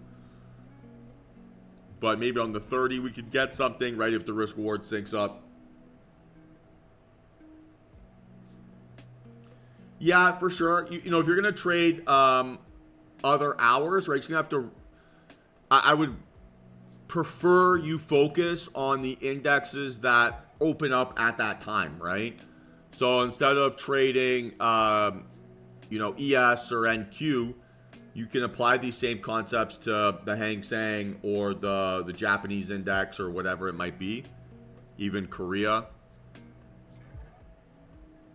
Because it's hard to, like, for me, the opening range is a pretty binary definition, right? It's the opening candle of 9:30, right, to whatever the first time frame close is.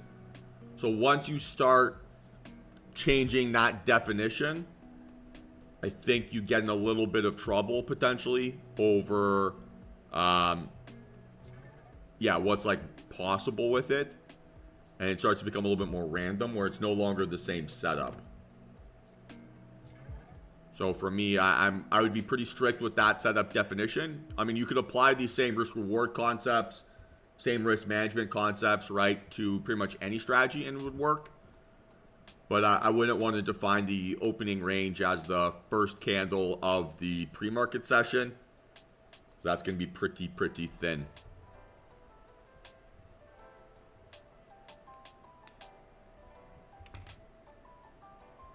I'll be back in a second here, team. 1 sec. We got 5 minutes before this 30-minute candle closes, so no rush here.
Sorry, I just need to make another cup of coffee there.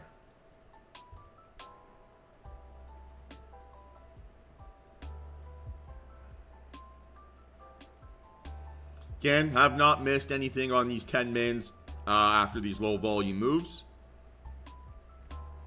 And this is interesting. But if I'm going to do that, I'd rather the 30 and then targeting that upper end, right? So 70, 50-ish. But what a bounce off of 500. Up 120 points since that spot. That's impressive.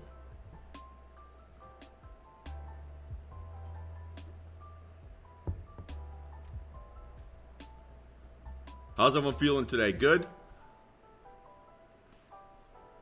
DTR guest, this making sense to you all today?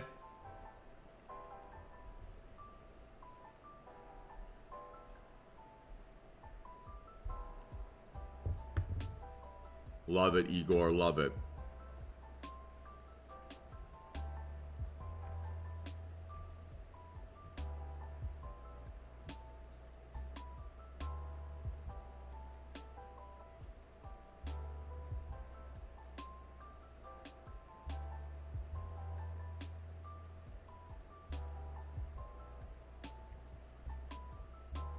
Nice, Jeff. That's fantastic.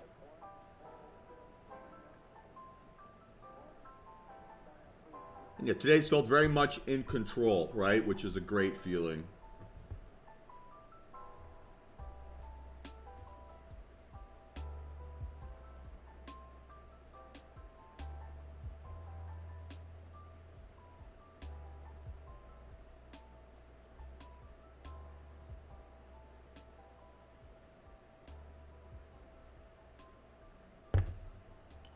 Okay, so looking a bit more like a doji than one would like, I would say, realistically.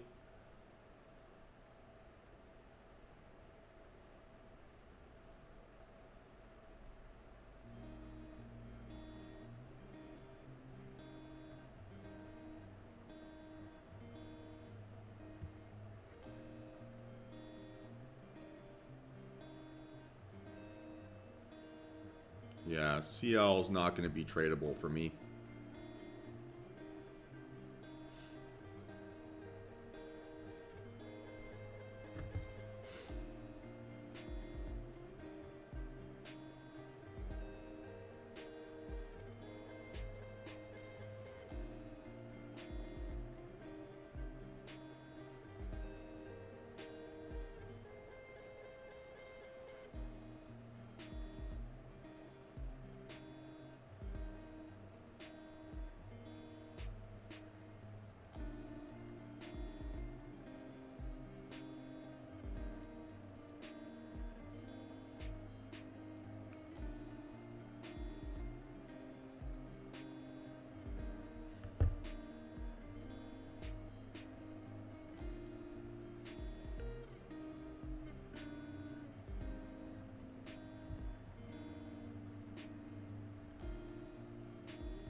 So I'll give it another 10, 15 minutes, right, to see if we can get a little bit of separation still volume-wise from these lows.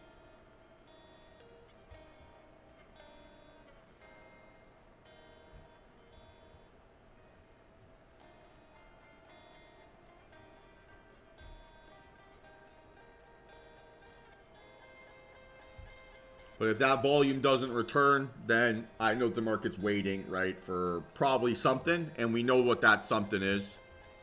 Hey, awesome work, Kenneth. 1,400 bucks. That's fantastic. Hey, you too, brother free. Big so far. That's a great day. So make sure, right, that you finish nicely green. Don't give back anything, right? Don't overtrade that. Sometimes the best thing that we can do for our accounts is to walk away when we have a nice day. Kenneth, man, 1,400 bucks, making me jealous. That's an incredible result.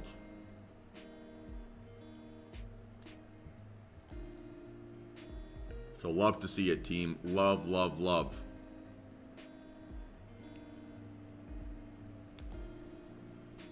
Let's go, Herschel. 1,500 bucks on the day. Let's go, man. Wow, 1,500 bucks in any day is the best day in a while. Big wins, team. Big, big wins. Love it.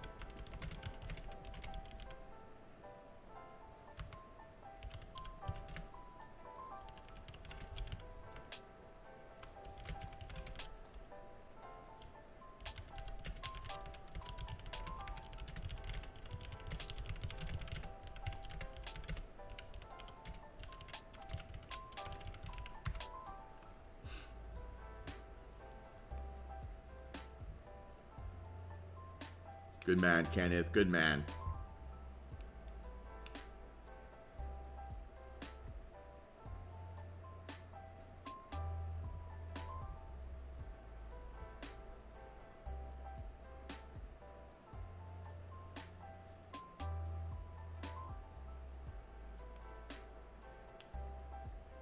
Yeah, I gotta say, I really liked trading the 10 min today. Really like it.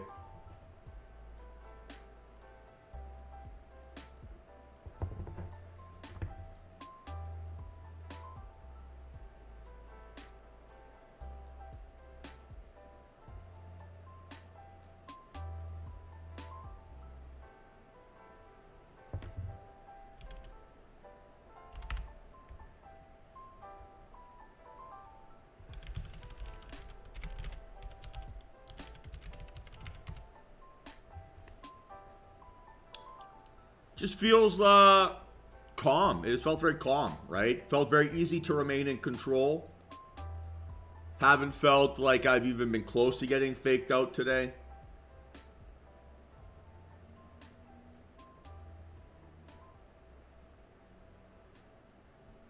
And so it just makes me feel as if I'm, yeah, in control, right?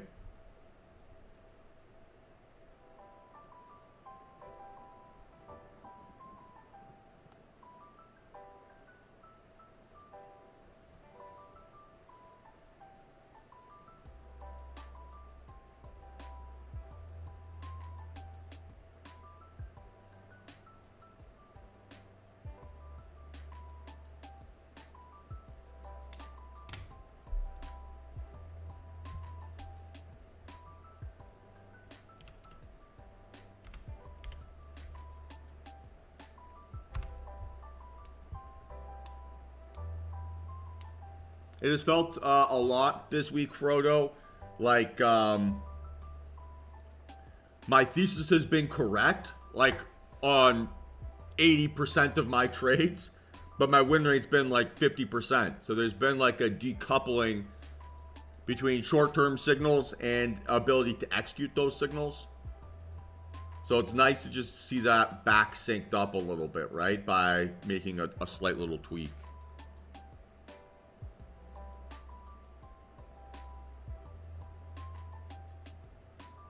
So it's like, yeah, things are behaving the way that I expect them to behave, which I think is very, very powerful. I don't know, maybe it's that I'm using a pen again to write my my notes again. Yesterday I was using a highlighter.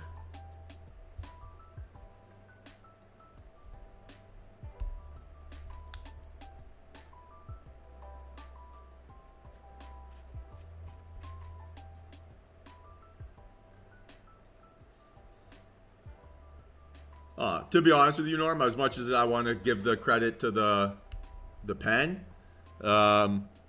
besides I spent 2 hours yesterday after market close going back over my last 20 trades and seeing if there's a pattern that could have done something different, right?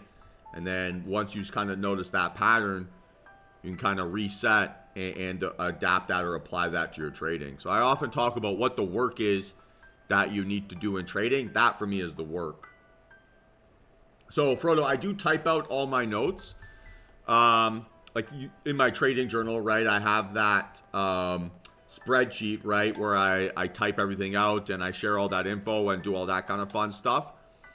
But what I like to do here is I have a piece of a blank paper that I basically just write down every thought I have once I'm in a trade. So for myself, like, I'll forget things pretty quickly, when I have a good result, when I have a bad result, and I almost treat like that blank piece of paper as like an emotional timeline over how I'm feeling in a trade. So I'll write down details that will escape me pretty quickly after closing a position. And so it kind of just becomes like my rough draft over what my journal is going to be once it's completed. So I'm basically journaling while I trade on a piece of paper, and then end of day filling in that piece of paper inside my Excel file. It's like, I I'm sure I've said this before, but good chefs cook while they clean. Sorry, clean while they cook. Whoops. And I think a good trader journals while they trade. And for me, this is the easiest way to do that.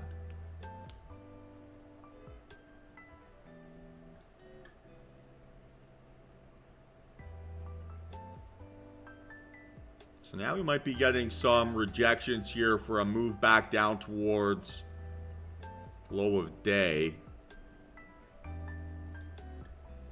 Yeah. And so I can just write down, honestly, like my impulsive thoughts, right? So like what's the first instinct I have when I enter a position? I want to write that down, right? What's the first instinct or what's the first thought I have for when price action starts to move in my favor? I want to write that down.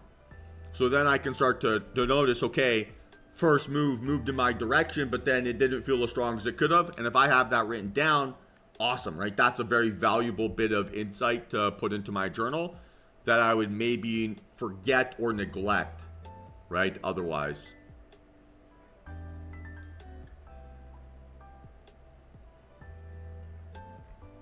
I mean, if this can go green and close 37-ish.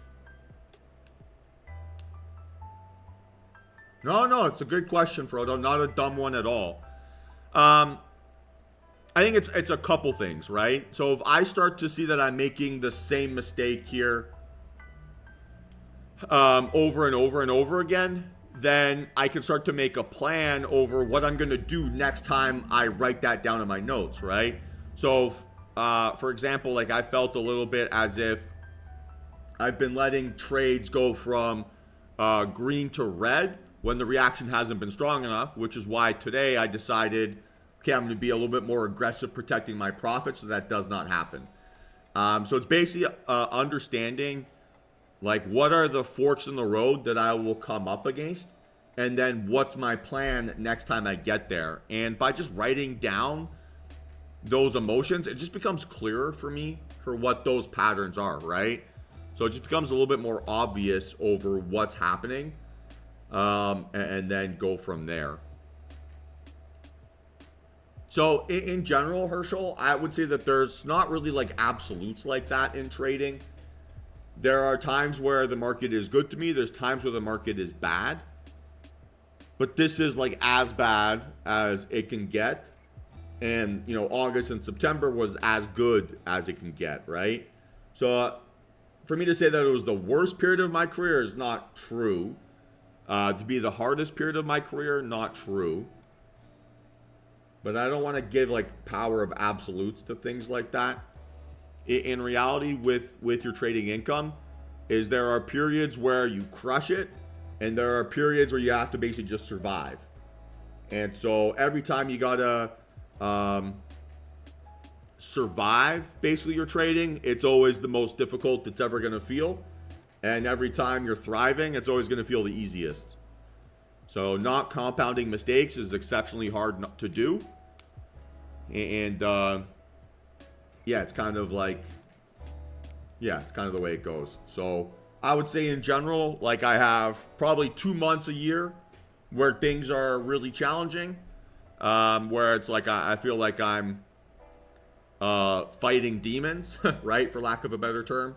I would say probably have 3 or 4 months a year where things are absolutely bumping and flying, and it's like every decision is perfect right away. And then I probably have what is that? That's 6 months, right? We'll say, where things are a mix of the two, right? Where I'm kind of like steady as she goes, P&L wise, instead of it being just like a rocket ship. So if I'm even to look at like what my graphic looks like, right? My P&L chart. Here's like kind of a steady period, right? Pretty consistent climb. You know, here's your big jump. Here's your big jump. A little bit of a steady climb, a little bit of a steady climb. So it just doesn't move in a straight line, right? And trusting myself for when things aren't moving in a straight line is what makes trading so difficult. And that's why there's always like that constant evolution. Yeah, Frodo, good question. So yeah, I I have like a 24-hour rule I have with my trading. So I always want to study, okay, what did I do well? What did I do wrong? And I'll spend maybe 30 minutes between from when I stop trading to the evening, basically just reviewing my trades. Sometimes longer if I have a lot of action. So if I have a lot of action, it'll just take me longer to rewatch everything, right, from the YouTube stream and to kind of study those ideas. But that's generally the process. And then with the power of hindsight, right, I can start to ask myself, what did I do well? What can I improve? What can I focus on?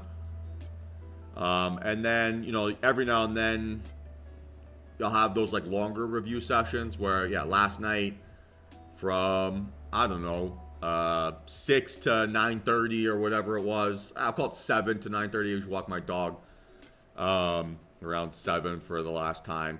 And yeah, after that, just sat down, threw on some Seinfeld on the TV, and was just going through all my recent trades until I felt like I had a good plan on how I was going to dominate today. So it's consistently try to do, 20 to 30 minutes, right? Maybe sometimes a little bit longer. And then when I feel like I need more, just work until you're happy.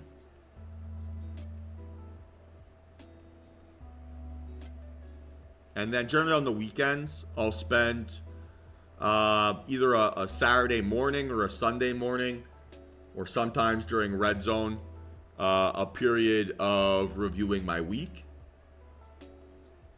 And it'll be a similar process to that. So just go through all my trades and say, hey, with hindsight, what would I have done differently? What did I do well? Okay, what's the pattern maybe that I'm noticing?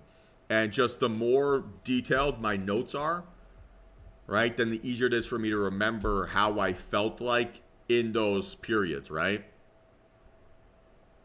So that's sort of the point for me trying to be kind of like a journaling lunatic, is it makes it easier for me to recall kind of how I felt, why I felt I behaved that way, so that when I do those reviews, it's a little bit of a smoother process.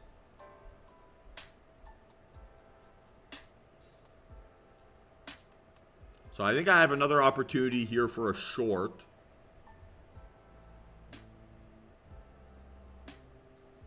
Would have to get down under 79.50 first, right? Or pull back into 46. But that 46 pullback's gonna be hard to trust.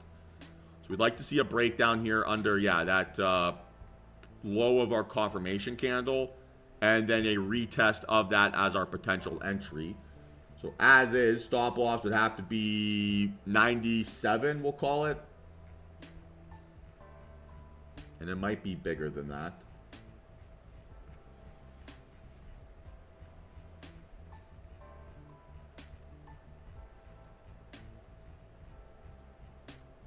So yeah, like I'm a big believer, right, that the work in trading is studying my decisions and studying how I reacted to the market.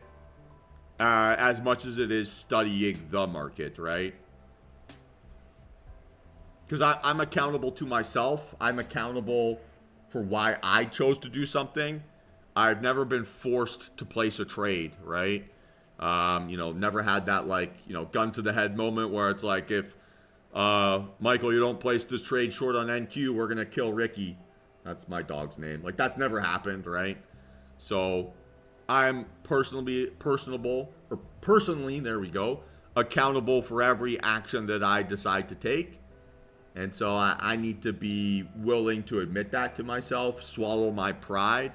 And when I pay tuition, right, to the market, it's generally my fault or my decision.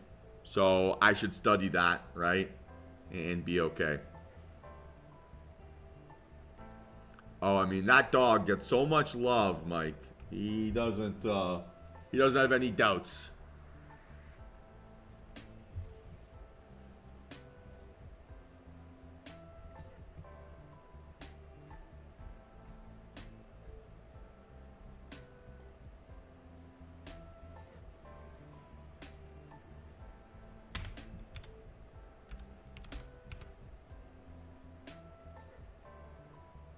He's an Australian Shepherd.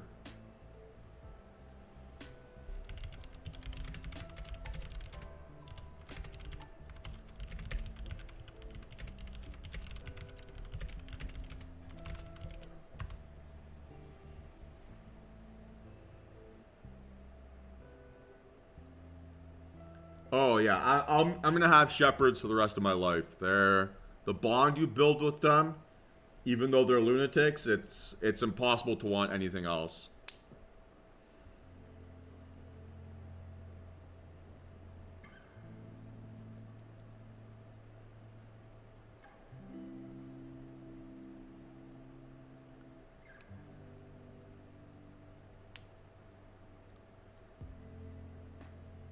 And he's a little bit of a psycho. Needs a tremendous amount of exercise.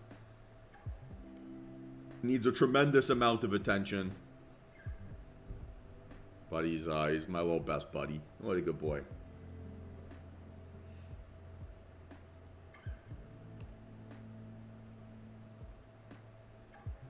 Alright, so we are watching here still.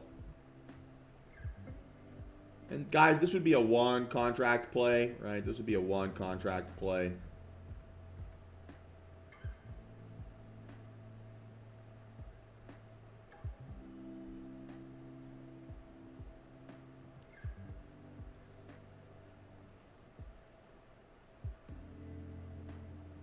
They are, and they're very good at sensing things like that we don't give them credit for.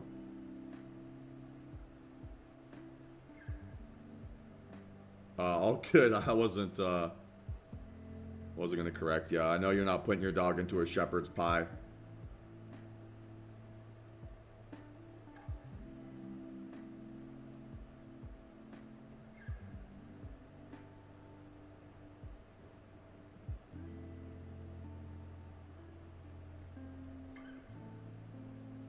Still hasn't made a lower low.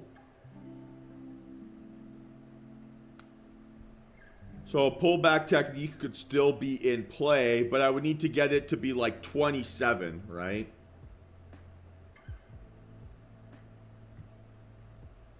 $27 or above, like something along those lines, right? So in that wick zone here, basically.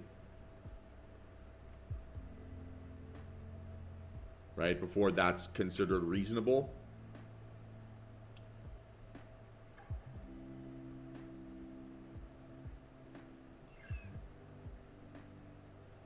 I mean, look, 605 would still allow me to be within a reasonable risk-reward ratio. Would have to wait for a little bit of a deeper pullback than 78. Because 78 to 603 is exactly 500. So it would then need to get, you know, an 80 entry or better.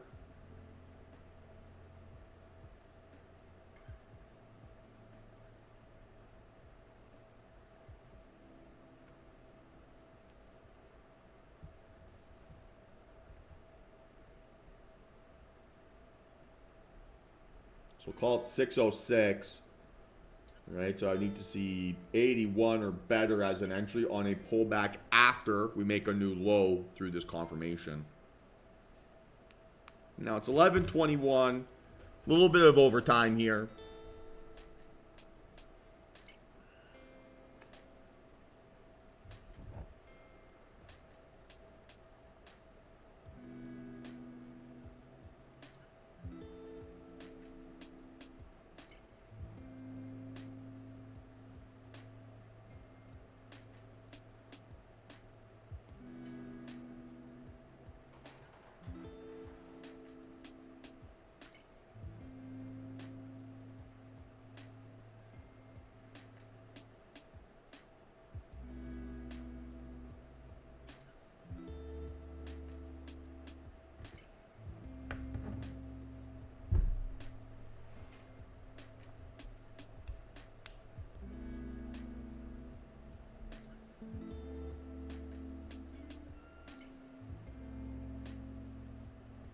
And so what this scenario would be, right, if we're going to look at this graphic, it's the low vol pullback, right? Retest of the opening range high and then break down again.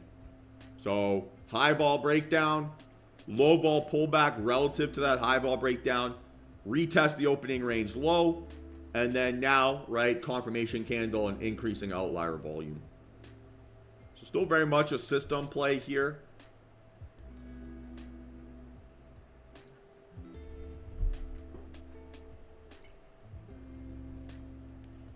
And then we're just targeting low of day. Wouldn't be targeting beyond that.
So still nothing here, still nothing here.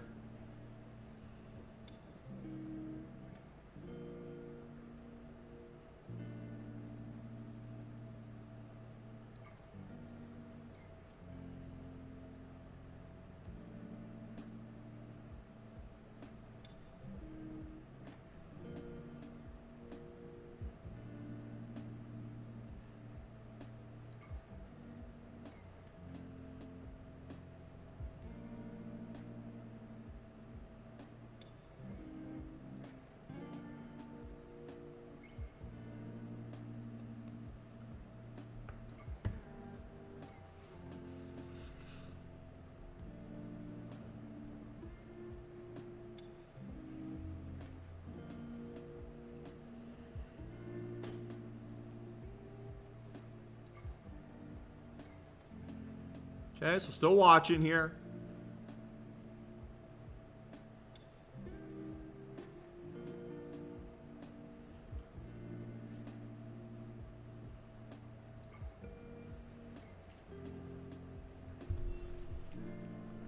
Like an inside bar doesn't kill me.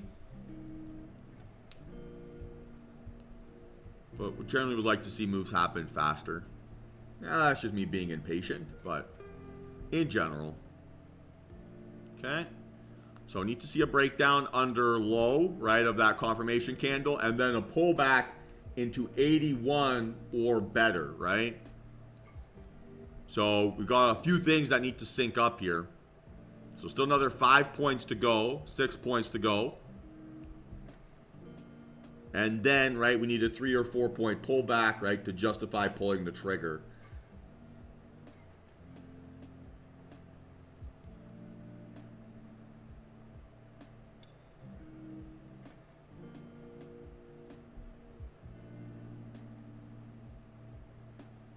Okay.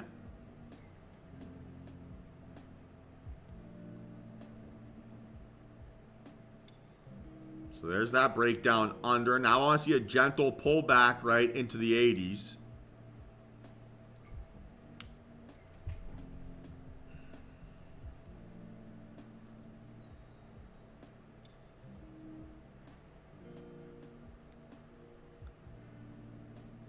'81, '82, '83, right? That type of PA.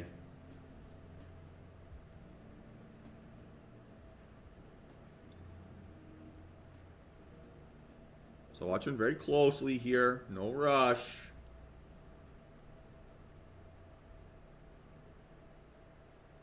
Not going to be an idioso.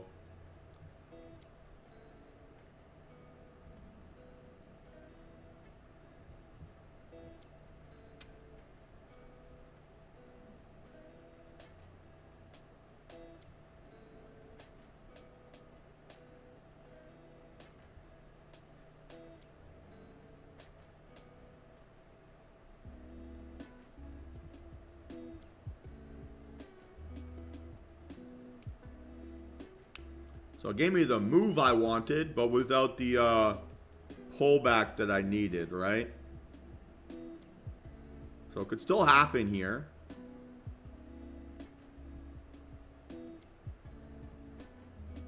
Just don't rush it.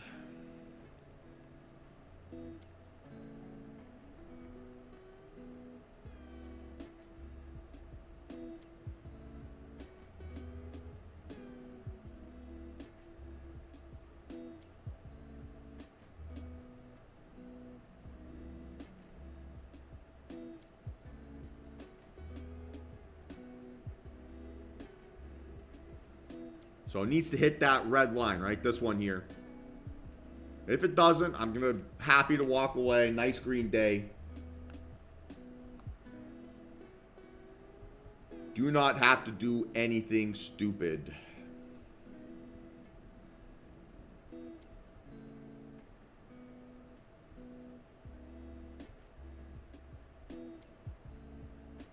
Okay, it's about 9 points away, 10 points away.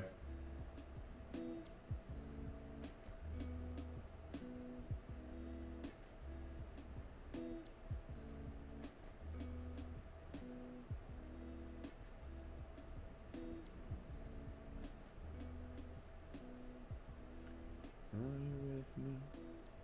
Are you with me?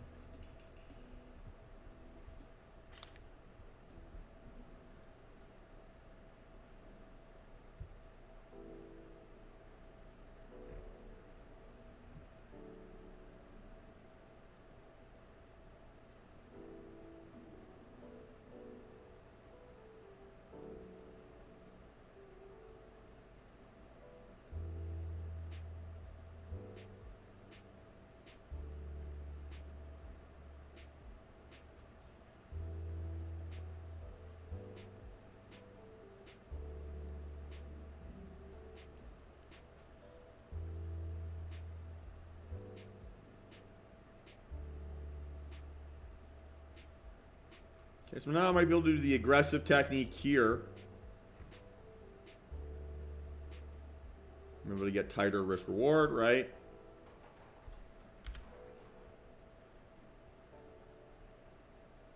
So that would be a stop loss, 57.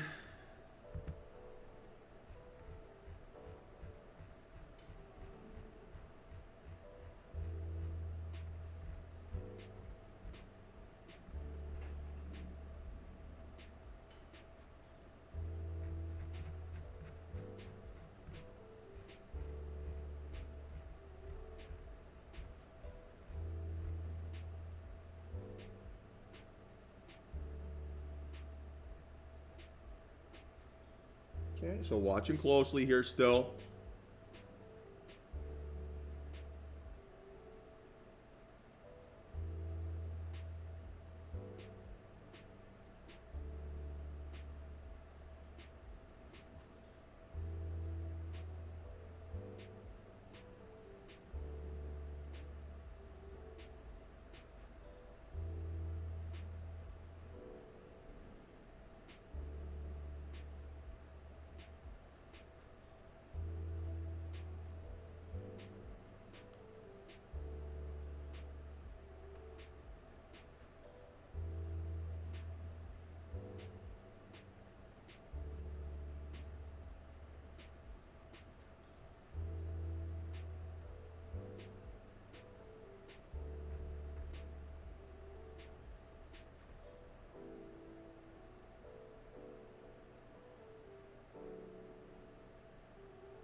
Still nothing. And as is, right, this would be a one contract play.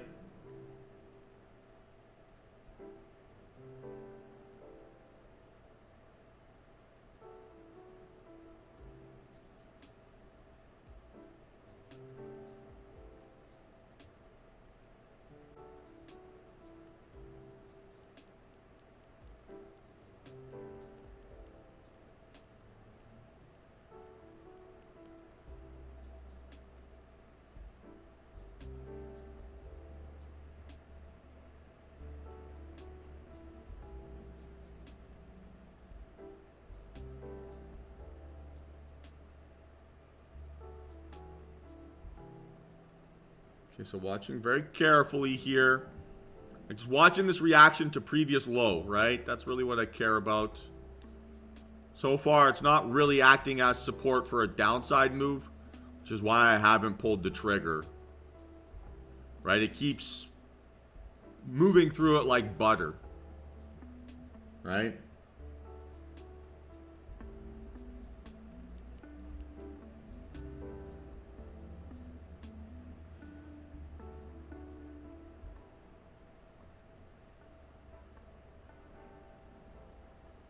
So now stop would have to be 71.75. Still hasn't quite behaved the way that I wanted it to. Right, and you're looking at a 62.25 or better entry.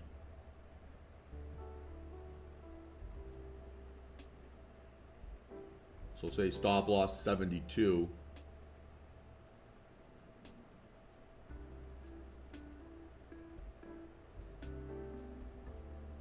Again, right, see how it hits 62 and then goes up like 3, 4, 5 points? It's probably a reason to stay out. Because it's not, previous area of support is not acting as support. It's acting as resistance. Right? We're seeing bulls buy that up here.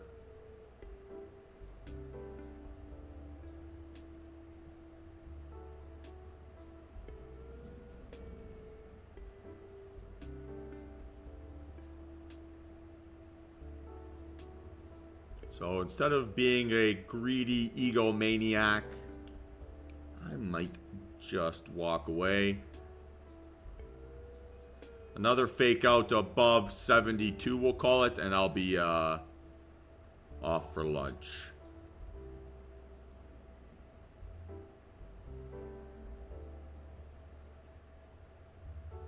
All right, there it is. So, objectively, I'm saying not a good enough reaction to want to play this short. So I'm going to pass.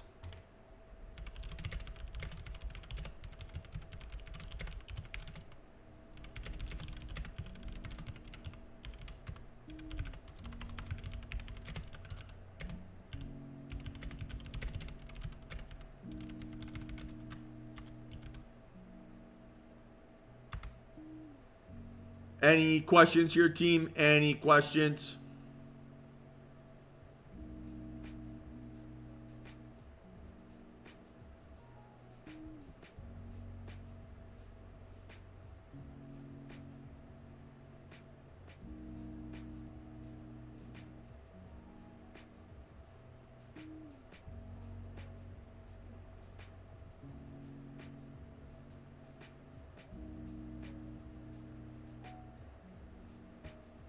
Nice, Mike. Well, you have a great day too, man.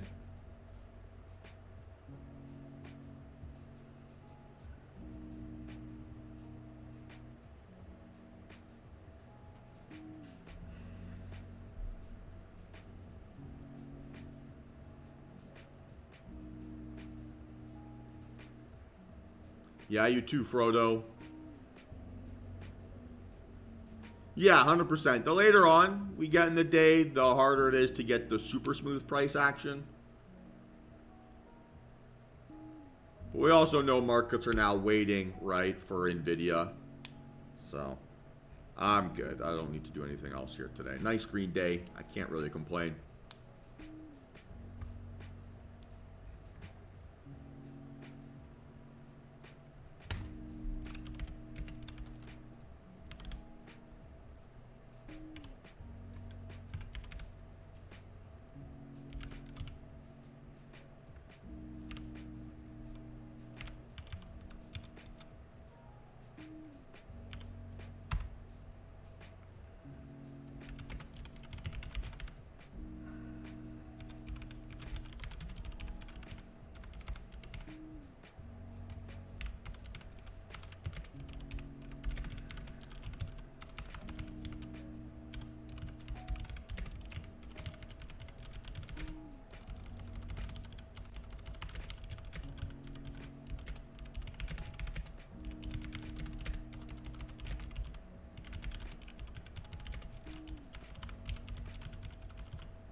Look at that fake out here now.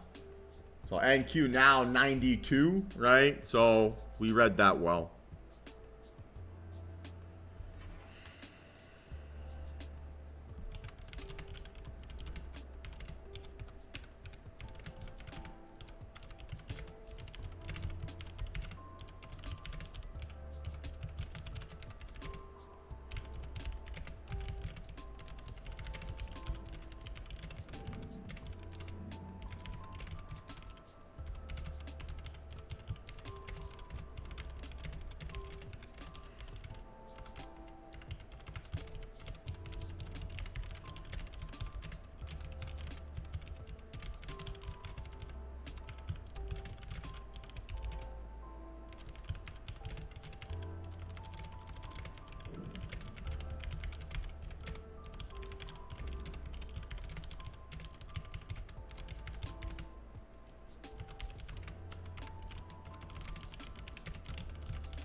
Now 605. So yeah, we did a good job here.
All right. Any questions here, team? Final call for questions.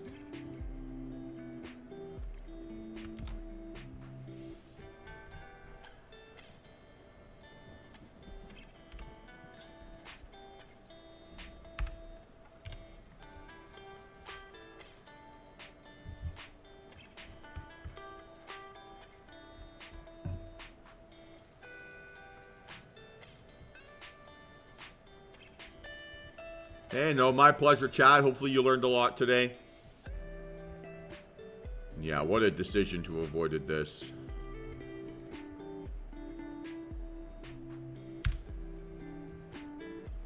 Yeah, enjoy, Roberto. Get some sleep, man.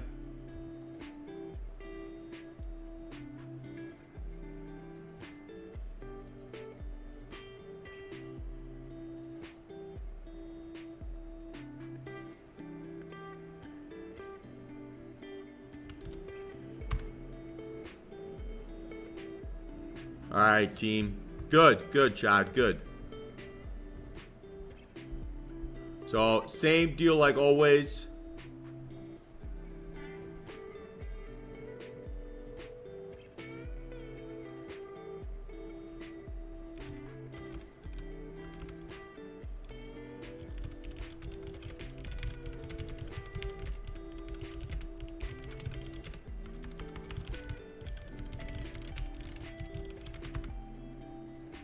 Sounds good, Chad. We'll see you then.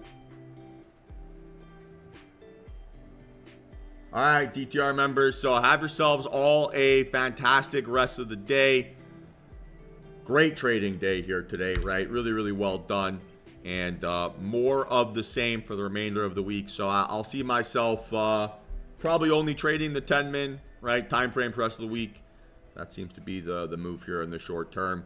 And then we can kind of reevaluate things once we get a little bit out of this chop. But good day here today. Feel really proud of some of the decisions I made.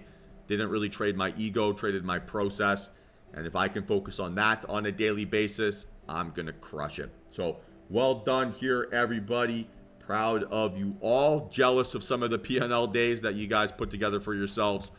But all in all, really, really, really well done. So same deal like always, right? If you have any questions, hit me up outside of market hours, and I'll do my best to catch you on the flip side. Yeah, so that fib thing is just a way for me to visualize my risk-reward ratios. So white line profit target, red line stop loss, 236 fib line means that between my 236, right, and my profit target, I'm getting about 3.5 to 1, right, risk-reward. So I can then use that area to basically justify taking on the risk for any trade.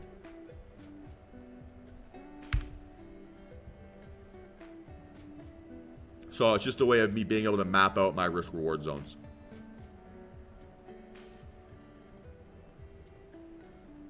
All right, team. So I'll see you all tomorrow, and we'll have a great day in the meantime. Talk soon.